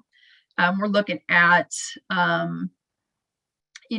upwards to 6 to 8 months, maybe, to do the whole thing. Doesn't stop your project. Projects still keep going. Agency still comes in. Again, we're here to assess the risk and identify gaps and be able to fill those gaps. So we do have rough timelines on what we think it would take in order to do that. We would like to have our risk assessment program up and running within the next year. So we have to have all these other components ready. So without these other components, it's not an efficient program. And we realized that. So we had agencies that volunteered, that came in and helped us kind of establish some things that we definitely need to do. And then we'd like to look at all the other agencies and have all the agencies by 2025 that are doing projects go through the program, so we can help with the risk. So what we find in our beta program or a pilot program, we basically found some risks that they had within their individual agencies and helped them with that. We also had recommendations on what they could do. So one of the ideas is, with the Smart Sheet, we have the ability to auto-generate emails. So one of the gaps that we see that we'd like to close is an agency to have a generic email that the invoices go, or the emails go to. So we actually had agencies set up a generic email box, say, hey, everything goes to here, because when it goes to a person, it doesn't necessarily get disseminated, and that person, is no longer there. So that's one thing that makes it, I think, easier in the long run. So that was one improvement that we saw. We also made recommendations, other recommendations on improving, like I said, their change order, invoicing, A&E, responsible charge, policy and procedures. And then we looked at monitoring, like components of what we needed to add to the monitoring, and what were the common risks, such as I mentioned, responsible charge was one of those common risks that we found. So what is our strategy? And here's where the second item comes in, of the peer exchange. So I want to throw out and encourage everyone to attend the peer exchange. And here's why. FHWA has been gracious and so excited that California has reached out to help put in components to help agencies. And the risk assessment, or the certification is what they call it nationwide, has been around. Other states are doing it. The partnering, bundling, certification is all part of the Everyday Counts initiatives. So we're trying to hit as many of those items. We've also had in the past agencies and districts reach out and say, hey, some agencies just, they cannot do the project, but they need this project. Can we encourage partnering? Well, we can encourage partnering, but what does that actually mean? And what are the resources to partner? So that's where this peer exchange comes in. We have agencies that are partnering now. And so you'll hear from those agencies. We have other states coming that have done bundling and partnering, and they'll go over the successes. And one of those, I'm not going to go into detail, but the CMGC, the construction manager general contractor method, and the design build, both in California, I believe need legislative approval. However, what we saw was the tribes and the states that were really successful in doing this bundling used that CMGC method. It was one of the keys to their success. So I don't want to leave that out of the alternative contracting method. So consider that. And it might need to come from, a level such as the RTPA to change that or to get those approved, but I think it's worth it. And then the peer exchange will also have some pros and cons of partnering. So back to the partnering, we a couple of years ago went down the path of, hey, how can we encourage partnering? What resources do we have? We kind of hit a roadblock on some of the agreements and how that would work out. But again, we have a couple of agencies that have done it. They have graciously offered to help us with agreements, and FHWA again has offered assistance to California for these efforts. We also, our strategy is that we really want agencies to understand how to deliver federal aid projects.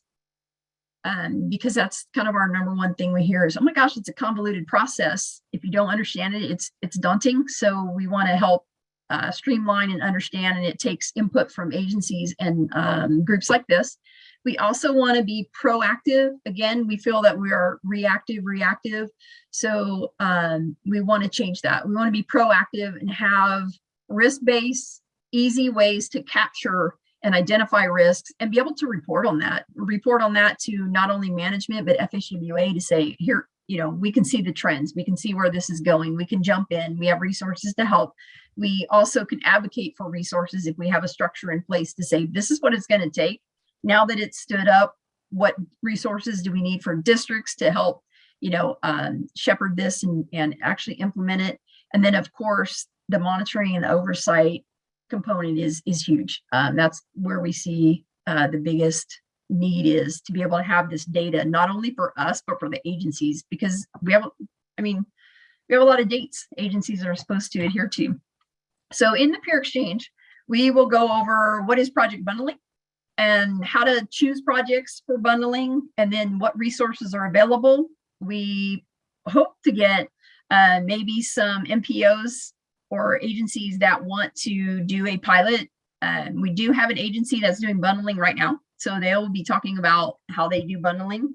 So it's kind of cool. And then also, again, the partnering and what tools can we put in place to help agencies partner. So that's what we're really looking at, is actually have something from this peer exchange that we can actually say, hey, here's what we have to offer. So I'll put the registration link in the chat. If you want to attend the peer exchange, again, it's October 4th and 5th virtually. And we'll be talking about bundling and partnering. And that's all I have for the update on the program. If you have any questions, please let us know. Again, Paul's here and he's got a lot of information on the program. So are there any questions? Yeah, we actually have 5 questions in the Q&A. So I'll go ahead and start. The first one, it looks like, will the on-demand training for each individual topic be free? The training portal has a few video recordings. Will it expand? Oops, someone just answered that. Okay. Yeah, so any training that we have that we offer to the agencies, we envision it, yes, it would be free. So that's part of what needs to happen. Wait, what was that other part? Maybe I hit my thing too fast. No, I know. The question disappeared for me. Hold on just a second. Let me see. It said, will it will it be expanded to include all topics? That was the other part. Yep. And that's why we need input from groups like this to go, what topics, what topics do you struggle with? So we have some, but there may be some that we're not thinking about, or ones that could be a quick, 1 to 2 minute, like, hey, what's the, regulation on this, or how do we, so yeah, absolutely. Yep, that's the plan. Again, we have to look at resources and go, where's our training, office, where's our resources to put this training together? So that's kind of what we're struggling with as well. How do we actually get this done? But yeah, good question. And how did they submit those topics if they have some to submit? That's a very good question. So we are discussing that internally to have a way to be able to have those topics submitted through a portal that we can see. So you can submit them to your district, they'll submit them to us, but we want to have one place where everyone can see it and know what's been submitted. So, but you can always reach out to your districts and say, hey, we'd like to see this. They'll communicate it to us. Yeah, we just need to have a good place to have all those stored. So they're a priority. Great. Next question.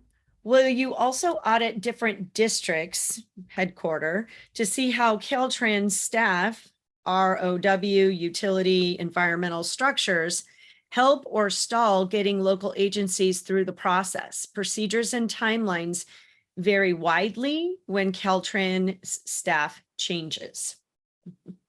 So that's a good one. So I can speak for our office in implementation. I would expect that it would be what I would say division wide, but we are looking at performance measures right now, measuring our performance on how we do business, how quickly can we get the submittals, how accurate are the submittals, where are our gaps, how quickly do we respond to agencies. So we are looking at those performance measures right now in our office. And I would expect that other offices are doing the same thing. I think that's been, brought up. But yes, ideally, we should be doing that as well, because we need to be responsive and have a way to show that we're also effective in how we do business. So good question. Great. Next question. Can you clarify, are all agencies required to go through the certification process? Eventually, yes. So ideally, we'd start out with those that want to. Our inclination, what we kind of have experienced so far, is agencies that struggle the most reach out the most because they don't understand the process. And then the agencies kind of in the middle have also reached out, but it's more improve the policy, the guidance, the procedures. But yes, we would expect all agency to go through the certification process. If you're an agency that is in that top tier that has no problems, it would be a quick, I'm going to fill this out and then we'll meet with you. I mean, we met with our agencies for an hour. The first time got a lot of information. That may be all it takes is you to fill it out. And we get with the districts and say, hey, how is their performance? We'll look at all of our metrics. That's why we need metrics to have a pulse on where that agency's at. But so long answer, all of that, short answer, yes. No, that's great. Thank you. So the next question is, I've heard the term responsible charge before and from you today, and I don't understand its use. Can you explain whether that term refers to a person or an agency? Please elaborate. Yeah, really good question. And that's what we find as well, that agencies and people don't quite understand what that responsible charge is. So according to the federal CFR, an agency is required to have someone in responsible charge. So it doesn't mean that this person is the engineer for that agency. A lot of times it is the same. But, you know, if you have a big agency, there may be different people in responsible charge of different things. But the responsible charge is basically taking on the responsibility for the agency. So it applies to the agency. You have to have someone in responsible charge, but that responsible charge is a person. And what we find is they just have to understand their role. So if they're overseeing a consultant contract, it is, what is your role overseeing that? That responsible charge person should be sending in invoices, not a consultant. So I don't know if that answered the question, but that's probably one of our top trainings, is understanding what a responsible charge is, what they do. Little bit different than if you're out in construction and you're the RE. So some people kind of confuse that, but this is for the agency. An agency has to have a full-time person in responsible charge of the process. It sounds like a designated person overall. A lot of times, yep. Okay, great. And the next question, is Caltrans introducing a portal with all prerequisite trainings and ability to create an agency profile with connections to those staff or responsible charge personnel and projects delivered? Since there have been more rigorous upfront information required, it might be better for the agency to store them, improve them, and use for future project efficiency. That was a lot. Do you need me to repeat it? Let me see here. Portal. Yeah. Yeah. So is there a portal that you guys are introducing with all the prerequisite training and ability to create an agency profile to connect to those staff and responsible charge personnel? Yeah, so that's the idea behind having the smart sheet. Absolutely. So we want to have that where an agency can direct enter. They don't have to send any forms. That is the form. So and the idea is, and we're just starting this process, so I don't want to misspeak for the guys that are actually doing it, because I got my vision and they might be like, Flish, that's not even possible. But the idea is that yes, you will have the complete profile of that agency. So it should connect to everything that we have, like the critical dates, the functional units that we have here. And so it might be better for the agency to store them, improve them, and use for future projects. So I'm not sure I understand that part of the question, but an agency will, anything they provide to us, an agency will have on hand. It's just what we found was that agencies will come in and say, oh my gosh, do you have our like consultant in a management support role documentation or our conflict of interest for our city? Because they don't know where their copy's at. Or we could say, yes, we do, right here. So let's ensure you understand that. So that's why we want to have a copy as well. So that way new people, it's mostly for new people that come in an agency, and we can say, here's what you have, go find it. Because a lot of times agencies, their city clerk might have it, but that person doing that job may not have that. So I'm not sure I understand the whole context of that question. So I don't know if that person, I don't know if we want to ask them in detail. Maybe Paul can help me out. Maybe Paul's seeing something different in that question. Yes, hi everybody, this is Paul. So this, we understand that one of the challenges is to get the information to us and for review in a timely manner, and also to store data and to some extent to analyze the data. And so the smart sheet process is for the local agency to enter the data and to be submitted through the web. And then we will have certain responses that will be done through AI. For example, so certain questions, certain responses maybe require additional information. So if you submit to us the date of the agreement that is we see that's out of date, and we can provide the feedback rather quickly. For example, that the whole process here is automated the process as much as possible and allow us to local agencies as well as Caltrans to do the data analysis. I don't know if that answered the question. Thank you, Paul. And please let us know by asking any additional questions using the Q&A if that didn't fully answer your question. Okay, the next question we have is the Caltrans financial document review process for issuing Caltrans acceptance ID numbers to firms a part of this LPA certification? Right. So so we are going to work with, if I'm understanding this question right, audits and investigations is where you got to go through now to get that, right? The acceptance IDs. So we are going to work with them on what we capture here. So I'm not sure. So if they've already captured some of the information, then absolutely we'll use it. So we should be coordinating with all the functional units within Caltrans to say, hey, here's what we have. What do you have? Because they'll let us know if something needs to be updated on their end and we can capture it, or we vice versa. So I don't know if that answered your question, but that's a good comment to ensure that we do include that in this to make sure that we have that covered. And you know, and before this is rolled out, it'll have a period of here's what we're thinking, here's what we have preliminary in place. And that's where comments like this are really good to go, hey, you forgot about this, or consider this because I think it overlaps, or it could mean the same thing. So that's yeah, that's a really good comment. Next question. You mentioned that this is a pre-award audit.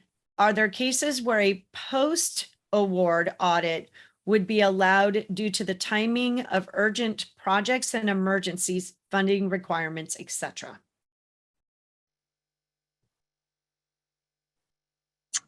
So our process isn't the pre-award audit process, but we have a pre-award audit process that agencies need to go through.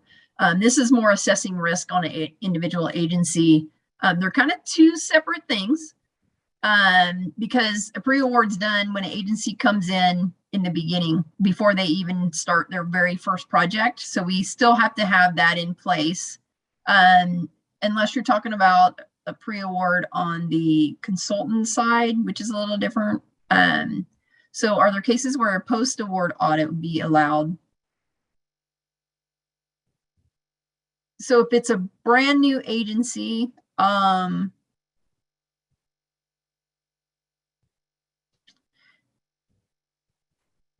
I've never seen that, honestly, because once the agency gets the money, it's hard to go backwards. But we did, as I mentioned, implement the streamline just to make sure agencies have the basics. So that could be a possibility depending on the type of funding. So I don't know if I answered that question totally. So a little bit different strategies on what this program is, but that we'll take the pre-award audit information. That's really good information and put it in this program. But all agencies need to have a pre-award audit in order to get a master agreement to do business with us. And not saying they couldn't roll in at the same time, but we wouldn't require this risk assessment to be done if they're doing the pre-award. We wouldn't expect that to be done before they start their project necessarily. So maybe that's where that comes in of, if you're doing a pre-award audit, we check certain things. That's our process. You can get your funding, especially if it's emergency or whatever, but I would think an agency would want to have the risk assessment done anyway to see where your gaps are at.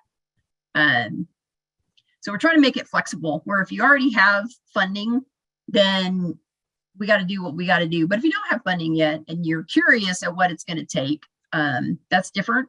And I would say, yes, come in and go through at least the preliminary to see if you can successfully deliver a project and what do we need to put in place right up front for you. So I think it's flexible. And it would probably be case by case, but we haven't had an agency. Yeah, usually they've gone through the pre-award. That's just, they have to have a master agreement to do business with us. So. Great, thank you. And our next question is, are the LPA self-assessment resources available online? They will be. Yeah, so this is part of our outreach to say, hey, here's where we're at with the program. It's still in its, I'm gonna say infant stages, where we're trying to get all this stuff together, only because we're looking at, we went down the partnering, the bundling, how do we help agencies in the very forefront? We're hoping to get some MPOs to be champions to say, oh, okay, we can help analyze and assess the project delivery, maybe not for the program delivery of the funding, and then it moves on to project delivery. But that's kind of a key component, is being able to be upfront and catch, agencies up front on what they need. But yes, everything will be available online. Our vision is to have it in one area. Right now, our resources are kind of scattered out on different websites, different web pages, which makes it hard for agencies, even if they're resources, different training. I mean, some agencies were not even aware of some of the training that we have because it's on different pages.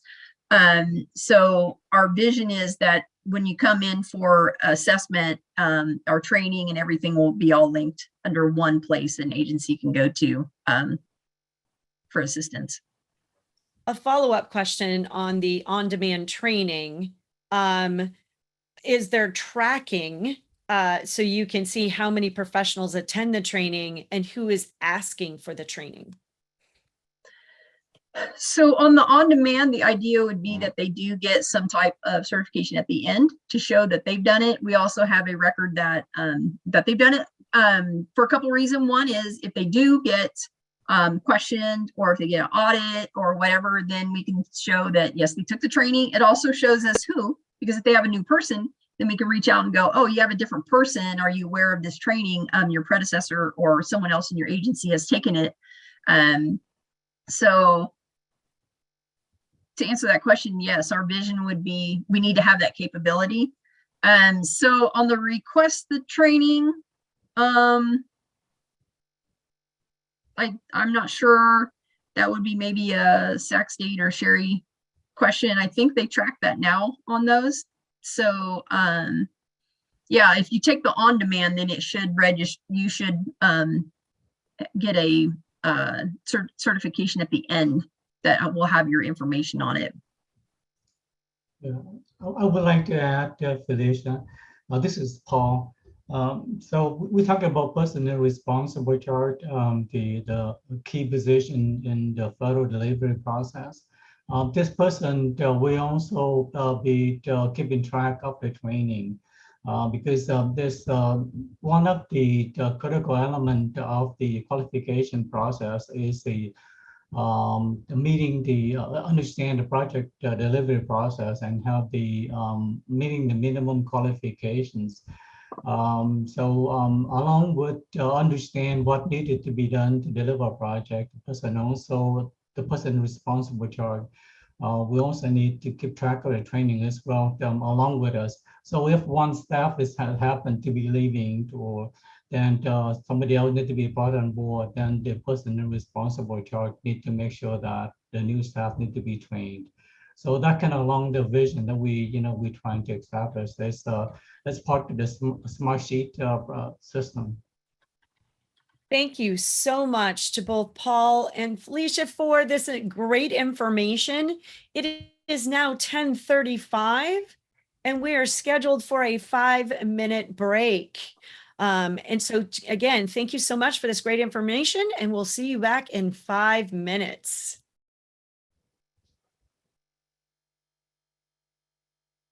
And welcome back, everyone.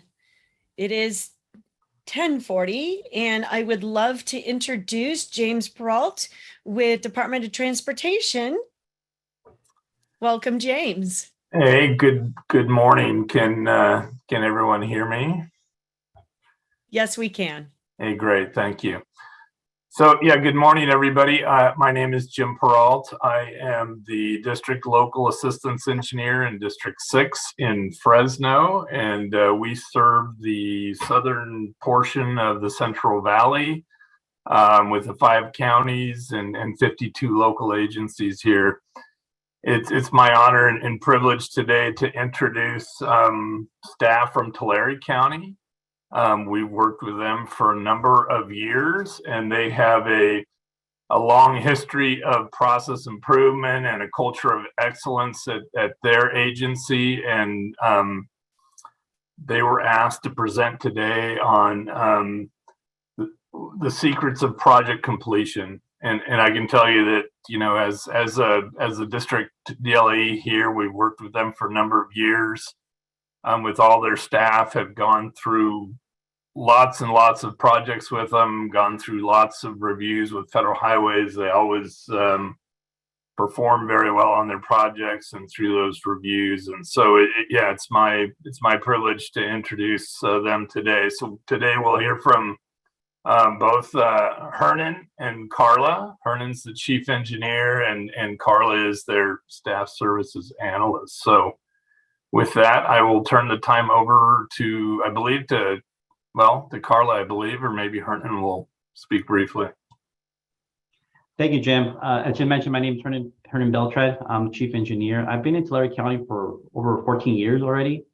This has been one of the best places best job that I ever had. I've been very fortunate to have worked with a talented group of people. A little bit about Tulare County. If you guys know where Tulare County is, we're in the Central Valley. Our county size is approximately 4,800 square miles, roughly the size of Connecticut, the state of Connecticut. Our population is just a little bit under 500,000. We have 8 unincorporated cities in the county, with Visalia being the largest city and also our county seat. We have 75 unincorporated communities throughout the county. We're home to the giant sequoias and the Mount Whitney, the highest peak in the continental U.S. Our economy is predominant ag. We're one of the top 3 counties in the state. We're the 6th largest road network in the state. We have over 3,000 miles of centerline miles roadway that we maintain. And we also, my team or our team here at the Public Works team at Tulare County consists of approximately 50 engineers, technicians, and support staff. So that's our size. With that, I'll turn it over to Carla. She'll be the main presenter, and go with that. Thank you, Jim and Hernan. So as we said earlier, we're a local agency at the county level. So we were asked to provide you guys a few key points that have helped us personally in Tulare County, where we've been able to reach project completion successfully. And there's many ways of achieving that, but hopefully our process can aid everybody in some shape or form. Don't think that we know all, because we don't. We're aware of that. But hopefully some of our stories and some of these examples that Hernan's going to provide are able to resonate with some of you and maybe help you in some shape or form. So in order to start off, we're actually going to ask you guys a poll question. We wanted to ask the group a question. So hopefully we can get that up. So the question says, how many successfully completed projects has your agency had in the past 5 years? So to give a little insight while you guys are thinking, what a successful completed project means is that you've received your E76 for each phase. You've submitted a final billing, a final invoice. You've also submitted your final report of expenditures, and you've received a final voucher date from headquarters. So I'm going to give you guys a few seconds there to answer that question for us.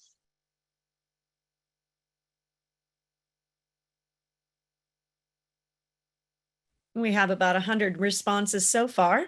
Okay, that should be good. And we're still moving. Yep. Okay. Yeah. We have Okay. participation. That's good. Yeah. 124, 25. Give it another 30 seconds.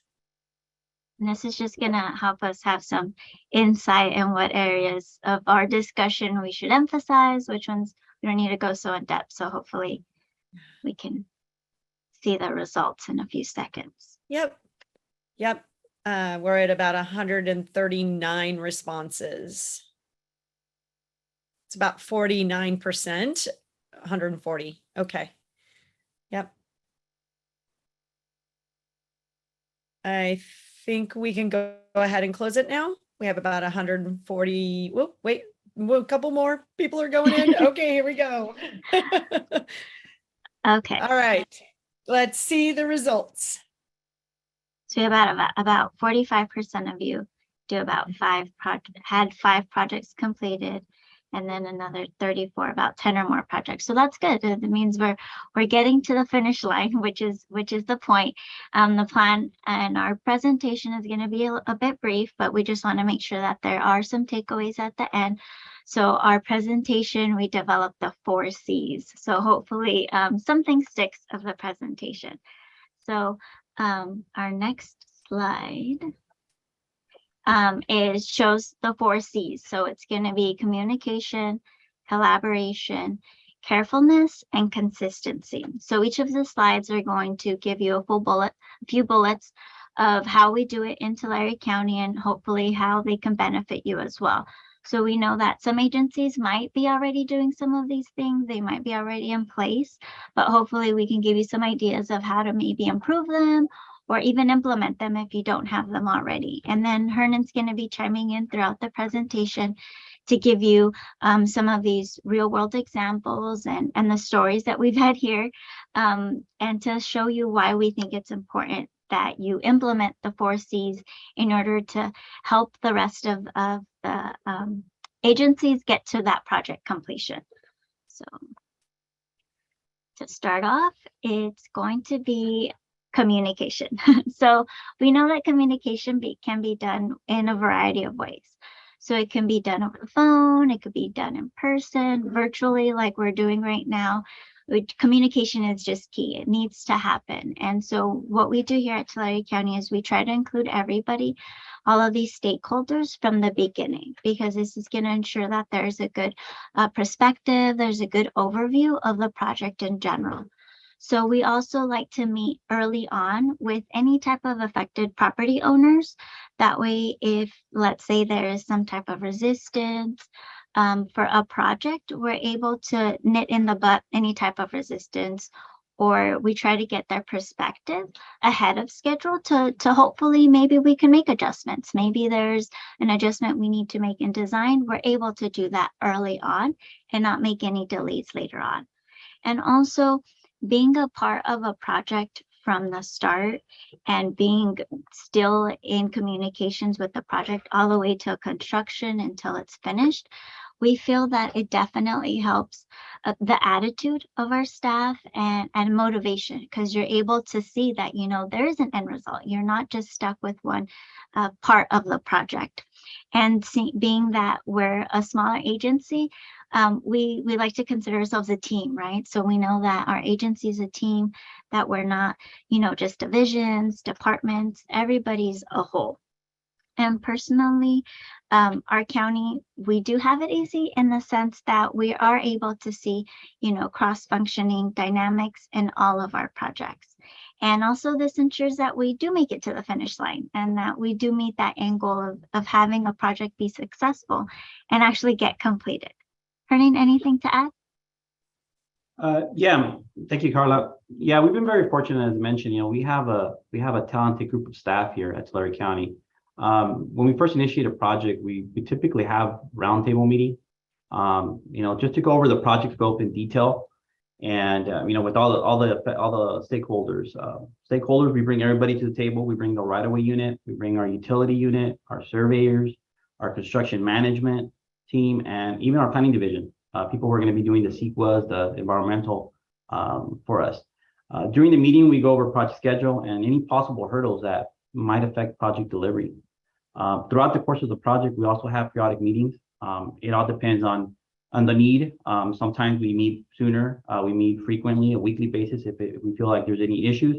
But it's important that we meet as a team to ensure that we stay on schedule and avoid any potential delays, identifying potential delays that we were able to mitigate before any escalation.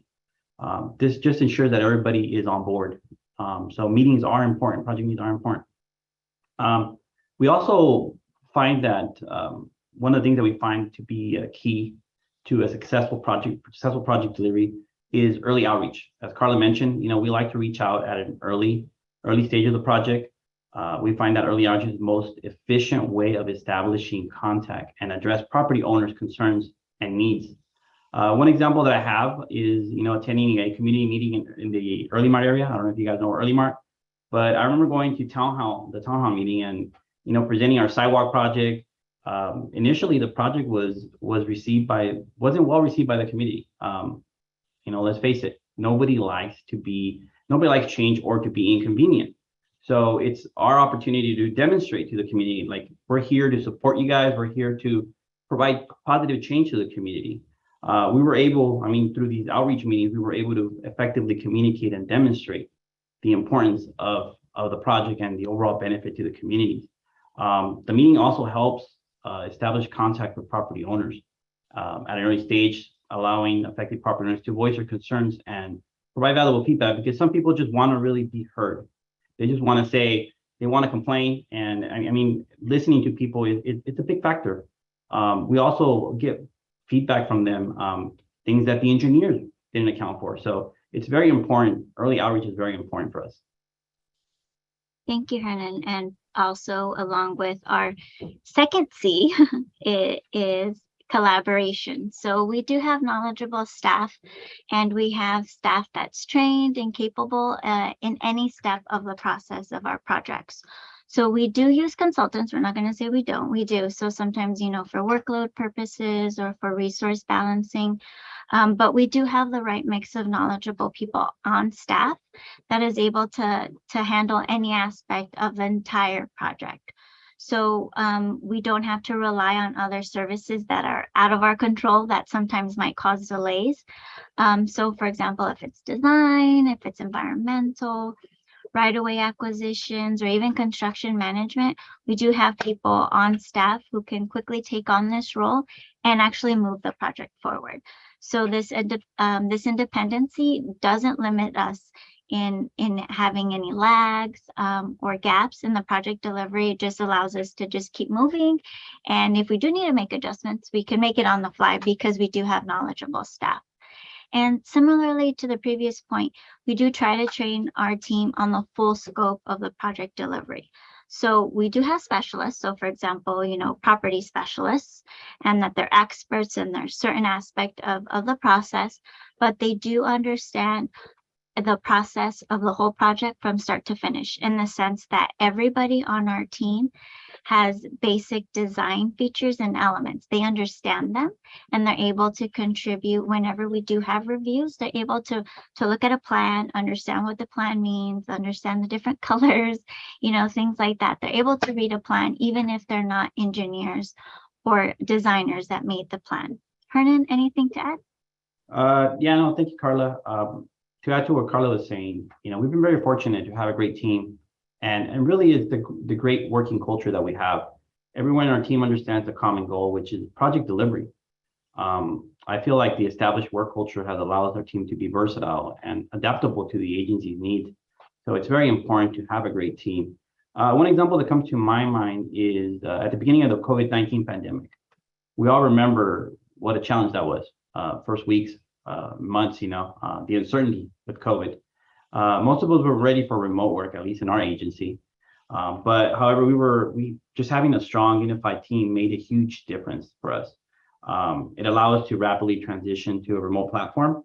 The team was really ready to the team was very receptive to the transition and was able to quickly adapt to the remote setting, you know, within a day of leaving the office. We were up and running the following day, being able to communicate, being able to continue our operation. So it's very important, you know, that it's very important. I just really believe that having a great team, having a team with the right attitude makes a huge difference. It does, Hernan. And now that we transition to, you know, electronic and the digital, we do have 2 applications that we do use religiously throughout our agency. But before we give those away, we want to ask you a second question to see if maybe it helps and you give us an idea of what you guys use or what we use. So the second prompt question is, have you used or heard of Bluebeam? I don't know if anybody else out there knows what that means.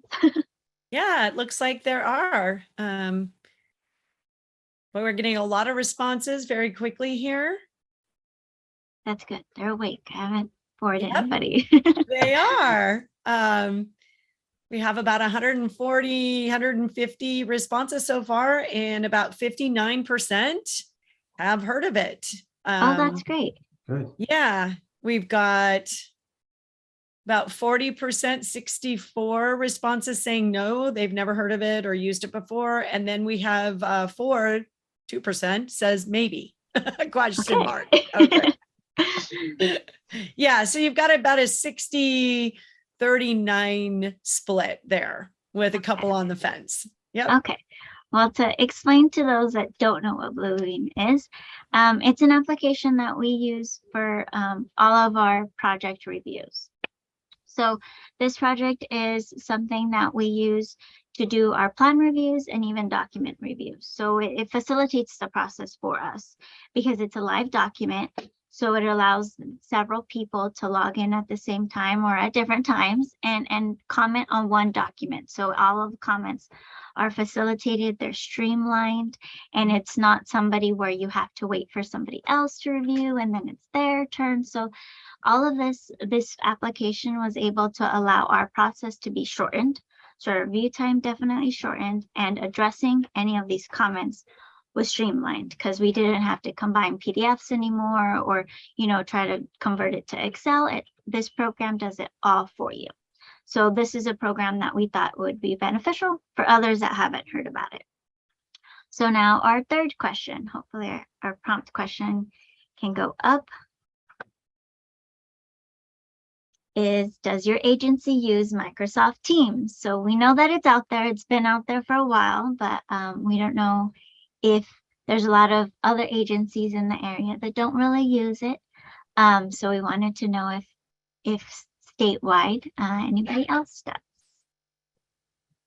Well, we definitely have a lot of responses here, about 150 so far, and about 81% say yes. That's great. 8% say kind of, maybe they don't use all the features and functionality. Right. And then you have about 10% that's saying no, that they Okay. don't. Yeah. Okay.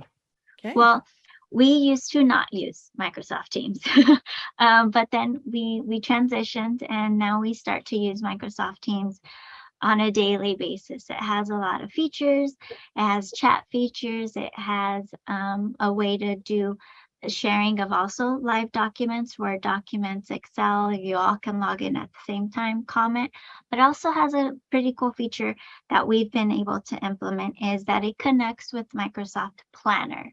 So this application connects with MS Teams and it lets you task key people within a project. So it's a way for us to elaborate more on our collaboration.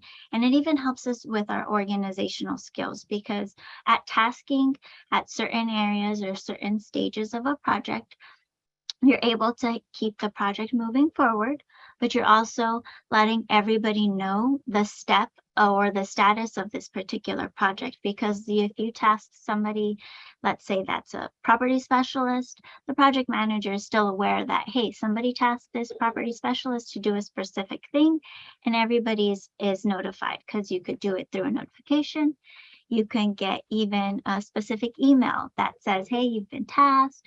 So it's just our way of being organized and making sure that everybody is aware of what's going on. Hernan, anything to contribute? Yeah, no, at Tulare County, we're very strong supporters of professional development. Our engineers and support staff, in the lines of collaboration, are required to attend the federal Series A training. I think that's important, to be well aware of the requirements for a federal aid project. We highly encourage, and sometimes we make it a requirement for staff to attend several training courses. We really do take advantage of the tech transfer courses. I think those are great and valuable. Additionally, we also have internal training, which we do on a periodic basis. These type of trainings range from your typical going over county basic procedures or any changes that we implement to specialized topics in design, right-of-way or environmental areas. So we highly encourage your agencies to take advantage of any training opportunities available. Also, we believe that having in the collaboration area, we believe that having a great working relationship with your local assistance team is a great thing to do. We've been very fortunate to have a great local assistance team in District 6. Jim and his team have been great to work with. They're always helpful and available whenever, whether it's an email or a phone call. Very responsive. If your agencies don't reach out as often to your local agency, to your local assistance team, I highly encourage you to do so. They're really a great resource. So, and finally, in this area, if you're able to do so, I think participating in these type of trainings or any webinars, seminars, or even statewide committees is important. We try to at our agency. We believe that we've been able to participate in various committees such as the Highway Bridge Program. These type of participations allow us to offer our insight, what we learned, how can we make the program better as a whole, and at the same time, it allows us to learn new opportunities or funding opportunities that our agency can take advantage of. Exactly. Thank you, Hernan. And to move on with our third C is carefulness. This one's an obvious one, but we wanted to give you a little elaboration of why we think it's important. We always try to be cautious with which projects we do end up applying for within the various funding programs that are available to us, because we don't like to try to force a project to a funding source just to meet certain eligibility requirements, because this in the end can be harmful to us, because if we are careful, we'll be able to limit the need of any type of time extensions or long periods of inactivity. Let's say when nobody's working on the project, so you don't invoice, and then you get on the inactive list. So what we're wanting to do is try to avoid those long periods of inactivity. So we know that, for example, HSIP, Highway Safety Improvement Program, and ATP, the Active Transportation Programs, they have strict milestones and delivery dates that are required. So in order for us to do that project development and be careful, we try to explore those potential issues, because right-of-way acquisition could be a big one, could be a project delay. Even utility relocation can take longer than we anticipate. So we try to be proactive, and we try to explore those potential issues even before we apply for the funding of the project. Hernan? No, I mean, we've all been there. We all been there where we have to request time extension for various reasons. It just slipped through the crack projects. There's utility delays. At Tulare County, we try to learn from our mistakes, and we try to pay close attention to project selection here. We like to evaluate projects for construction feasibility and identify any potential issues that can affect project delivery. We believe that early investment in project development can assist in identifying project for appropriate funding opportunities. For example, in our county, we use our local sales tax. I don't know if you guys have local sales tax, but I mean, this is it provides flexibility to leverage projects as well as provide local match requirements. That's what we use it for. It also, this measure also provides the flexibility to provide early evaluation, project evaluation for us. So it's been great for us. In some cases, even it provides the opportunity to fund projects that otherwise wouldn't be competitive under certain state and federal programs. That's right. Thank you. And our last but not least, our fourth C is consistency. So here at Tulare County, we like to always strive to keep on track with our project schedules and to actually deliver on our milestones. So that's why we are constantly reviewing them. They get updated, and we like to keep the team in the know of what's happening with the project. If there is any delays that were unavoidable, we make sure that we communicate that with everybody. And those group meetings are a good way for us to be consistent and make the adjustments if we need to, and try to see if there's a way to talk out a delay and see if we could avoid it. Additionally, what we'd like to do when a project is moving from design to construction, we have a transition meeting. So this makes sure that everybody is on the same page and that the same message is being displayed and spoken to all of the affected parties, because a property specialist might have promised something to a property owner. We want to make sure that the contractor knows about it, or might have been something that was spoken to utility company. We want to make sure everybody else knows about it. So if there was anything promised, we want to make sure we follow through. Also, we try to aim to learn from our mistakes. So we do debriefing meetings occasionally, periodically, with all of the groups in the agency. So not just our engineers and our technical staff, but also our grants team, our planning team. We do these debriefing meetings because we like to learn and review. Maybe there's an area of opportunity, something that was missed that we can capture the next time around. So Hernan, any closing words for the group? No, I think Carla, you pretty much covered it all. It's very important in the consistency area that we understand, we understand that not every project is the same, that there's always something new to learn, from our experience, from every project experience. We also know that having that close team bond that we talked about, having a great team is also great. We are able to share project success and struggles. I think that by sharing those, that's just what makes a difference. We learn and we grow from our experience. That's the key thing. Exactly. So hopefully our 4 C's were helpful. So it was communication, collaboration, carefulness, and consistency. So hopefully they were able to help you. And we also included our emails at the end. So if anybody, wants to reach out personally, you can, but not sure if there's any particular questions, Nicole. Yeah, I was just going to remind everyone that if you have any questions, please put them in the Q&A. Really wonderful presentation today. Very helpful. And I love the 4 C's. Great, great marketing. Thanks. But it makes it easy to remember, right? Yes, yes. So I just want to check to see if anyone has any questions whatsoever for this team. There we go. We have one in the Q&A so far. So here it is.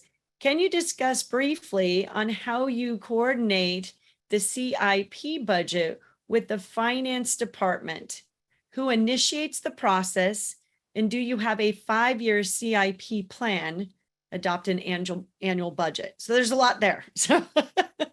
So let's start with the first one. Can you please briefly describe, right, on how you coordinate the CIP budget with the finance department? Okay, well, I'll try my best. As an engineer, we're not accountants. So what we do every year, we tend to get together, establish our project. We do not have a 5-year CIP. We have what is called the County Transportation Improvement Program, which is our annual. We know the revenues coming in on an annual basis. We know that projects that have been awarded through the federal and state process, the programs. So we tend to bring it all to our board as a whole, typically the beginning of the year, the beginning of the calendar year, to be adopted. And this is where we list all of our projects, our plan work. But our plan work is typically programmed years out, right? We understand which projects will be ready for construction 2-3 years down the line. So we tend to program it all at once. And as far as accounting, working with our accountants, we're one unit. We have quarterly meetings, and even before the budget's adopted, we sit down with our accounting division and kind of go over our budget. Say, here's our budget, here's all the projects, and we ensure that everything adds up. So they're aware of the projects. And then what we like to do here at Tulare County, once the board of supervisors adopt a project or adopt our annual program, we forward that information to our accountants, to the engineers, and everybody is well aware of what the plan is. That's our game plan for the following fiscal year. So hopefully that answered your question. Okay, great.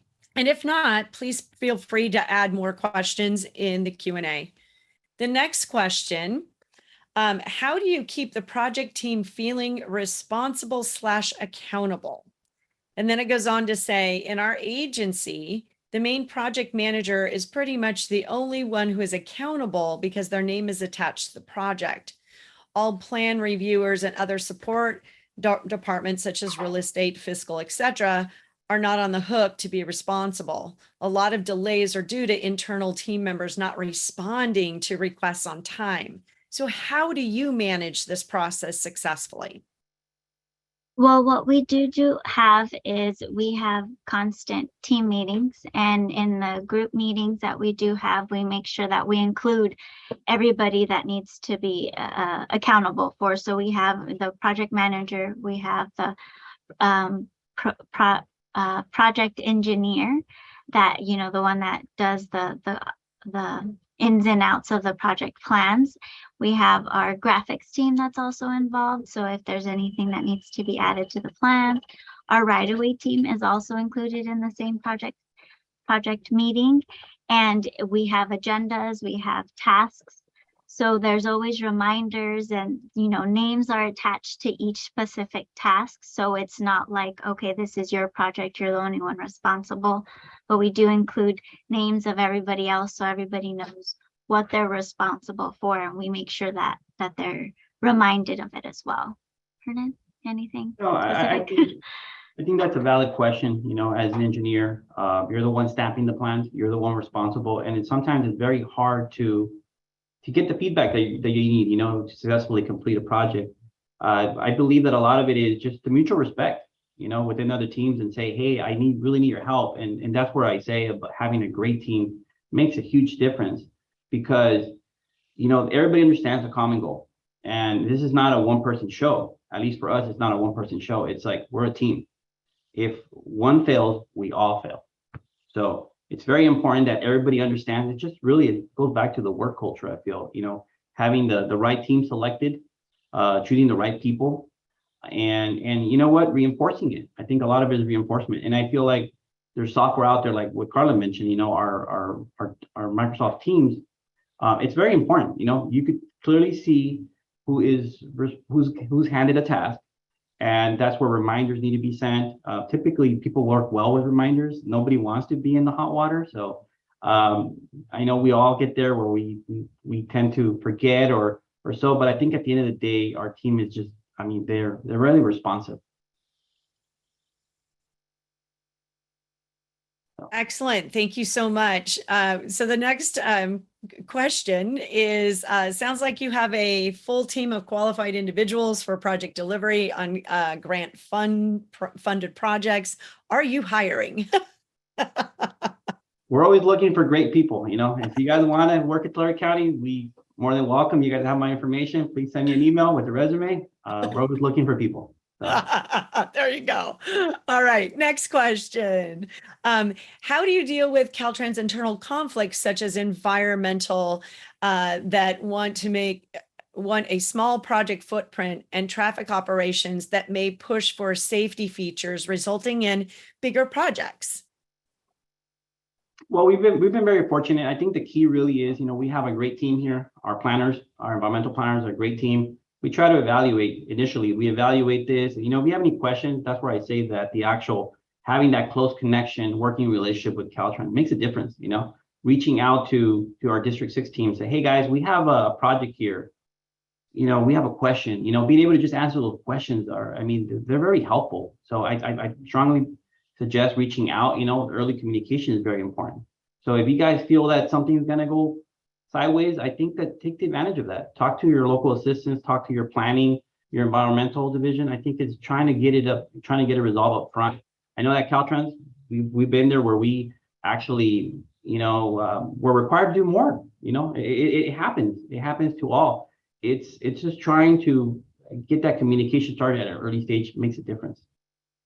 Yeah, so I hear a couple of things, both building good collaborative relationships with Caltrans as a partner, and then being proactive and reaching out and asking questions, right? So that you can prepare for what might be changing along the way.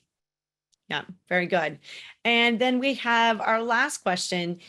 Can you put deadline dates and auto reminder emails in Microsoft Planner? You can. So in Microsoft Planner at the beginning, when you create these task cards, it gives you a due date.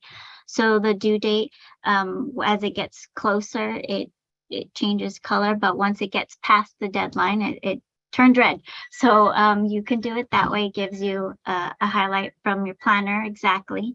Also, something that I have personally on my team is I use Power Automate. So you can create it to give you an actual reminder email as well. So it's something that you can incorporate separately from Planner to give you that reminder as well. That's kind of an add-on feature. Yes. Right? Yes. Yeah. Great. Any other questions? I don't see any more in the Q&A. So I just want to thank you for a wonderful presentation. Very informative. Sounds like you're right. It's all about teamwork at the end of the day, right? Teamwork is the dream work. All right. Thank you, both of you. And we are now just about at the end of our session. I am going to welcome back Ryan Nimblock so that he can do our closing comments. Well, yeah, I'm glad I got back in time. I did have to jump out just for a moment, but just wanted to thank everyone for joining and for all of the questions, and continue to submit questions if you have anything lingering or anything that comes up. And then just to reiterate, you know, the point of these trainings, these webinars, is to provide information that is both timely and useful, but also, you know, I know that many of our agencies have experienced turnover. So places where we may have knowledge gaps, do not be afraid to reach out to folks on the Caltrans team or to myself to say, hey, we would love to hear more about subject X or Y, even if it's something that is, you know, kind of an ongoing piece. So thank you very much. Really all I've got to say. Great. Thank you, Ryan. I also want to welcome Dee Lamb, who has a couple of closing comments as well. Welcome, Dee. Thanks, Nicole. First of all, thanks, Ryan, for this continued partnership with our RTPA team. And then also Kelly and team, thank you for always, you know, putting together such a great training day. You know, I did catch Tulare County. Can I say thanks to your team? I caught your presentation.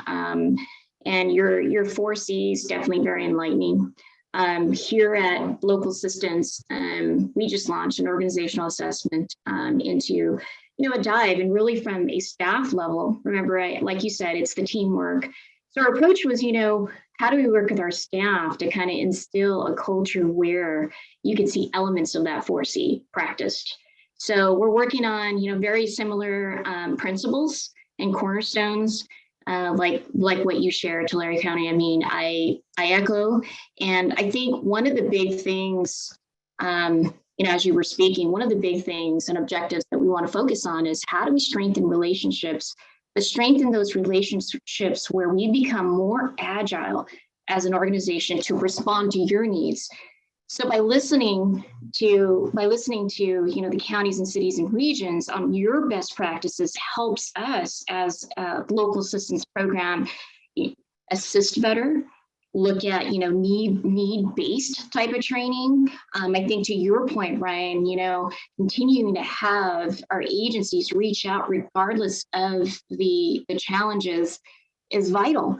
And I think over the past year or so, I could say what we've done is how do we pivot to using these forums to really hone in on the project delivery aspect of local assistance. I know it isn't new, but like you said, with the turnover and, you know, with the new programs coming on board, it's a different model. It's a different kind of shift in the way projects are developed and the outcomes that all of us now have to adhere to.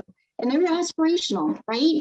Connecting communities that safely and equitably. I mean, that's no easy undertaking. And what does that mean? Are we shovel ready? Are we project ready? So Tulare County, thanks for walking through some of those best practices. And it starts, like you said, with the teamwork, with the collaboration, and with that accountability. Easier said than done, but I think these are building blocks to creating this organization that can be agile to respond to each other's needs.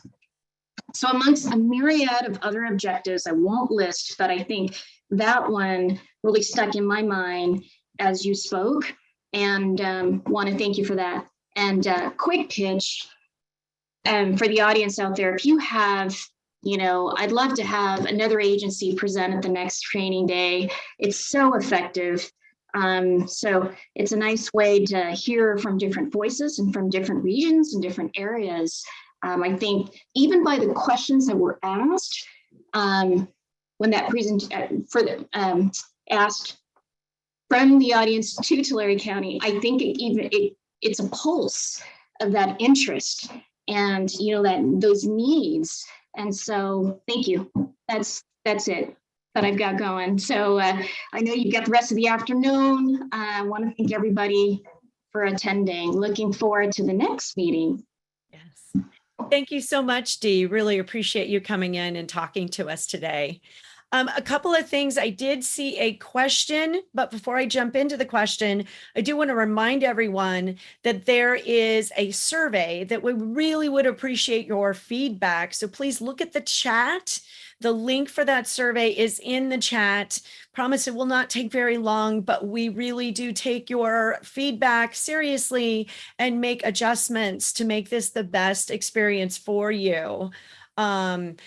And so, Ryan, there is a question for you. It says, if 2-year delivery plan for projects for an MPO or agencies is in the area is needed, is it readily available with MPOs? So I can answer for SJCOG. I can't answer for, and maybe some of the other similarly sized MPOs, but I'm not sure what the story may be for larger MPOs, but it depends on the fund type, the color of money involved. I will say for federal fund sources, we keep internally a 4-year tracker of projects and when we expect that they'll be delivered. Although I'll say I feel a lot more comfortable or confident in the first year's worth of schedules as compared to the later years. Similar time frame for certain state fund sources, but things that are like local fund sources or like for us, we have a sales tax measure, we keep 10 years. Again, for all of them, with the first 2 years being the most confident. We would just need to sharpen our pencils to put together a summary that we feel very confident in. But it's something that MPOs, or at least my MPO, would be able to produce. Great. Thank you so much. All right. Again, please take a moment, provide feedback by clicking on that link that's in the chat. We really do value and appreciate your feedback in making this quarterly webinar effective for you. Okay. And so with that, I just want to thank all of our guest speakers today, to Ryan, Sherry, Robert, Felicia, James, Hernan, and Carla, and then Dee. Thank you so much for contributing to our knowledge and learning today. And just a reminder, next one of these sessions is on November 3rd. So if you don't have it on your calendar, please mark your calendar now, November 3rd. Thank you so much and have a great rest of your day.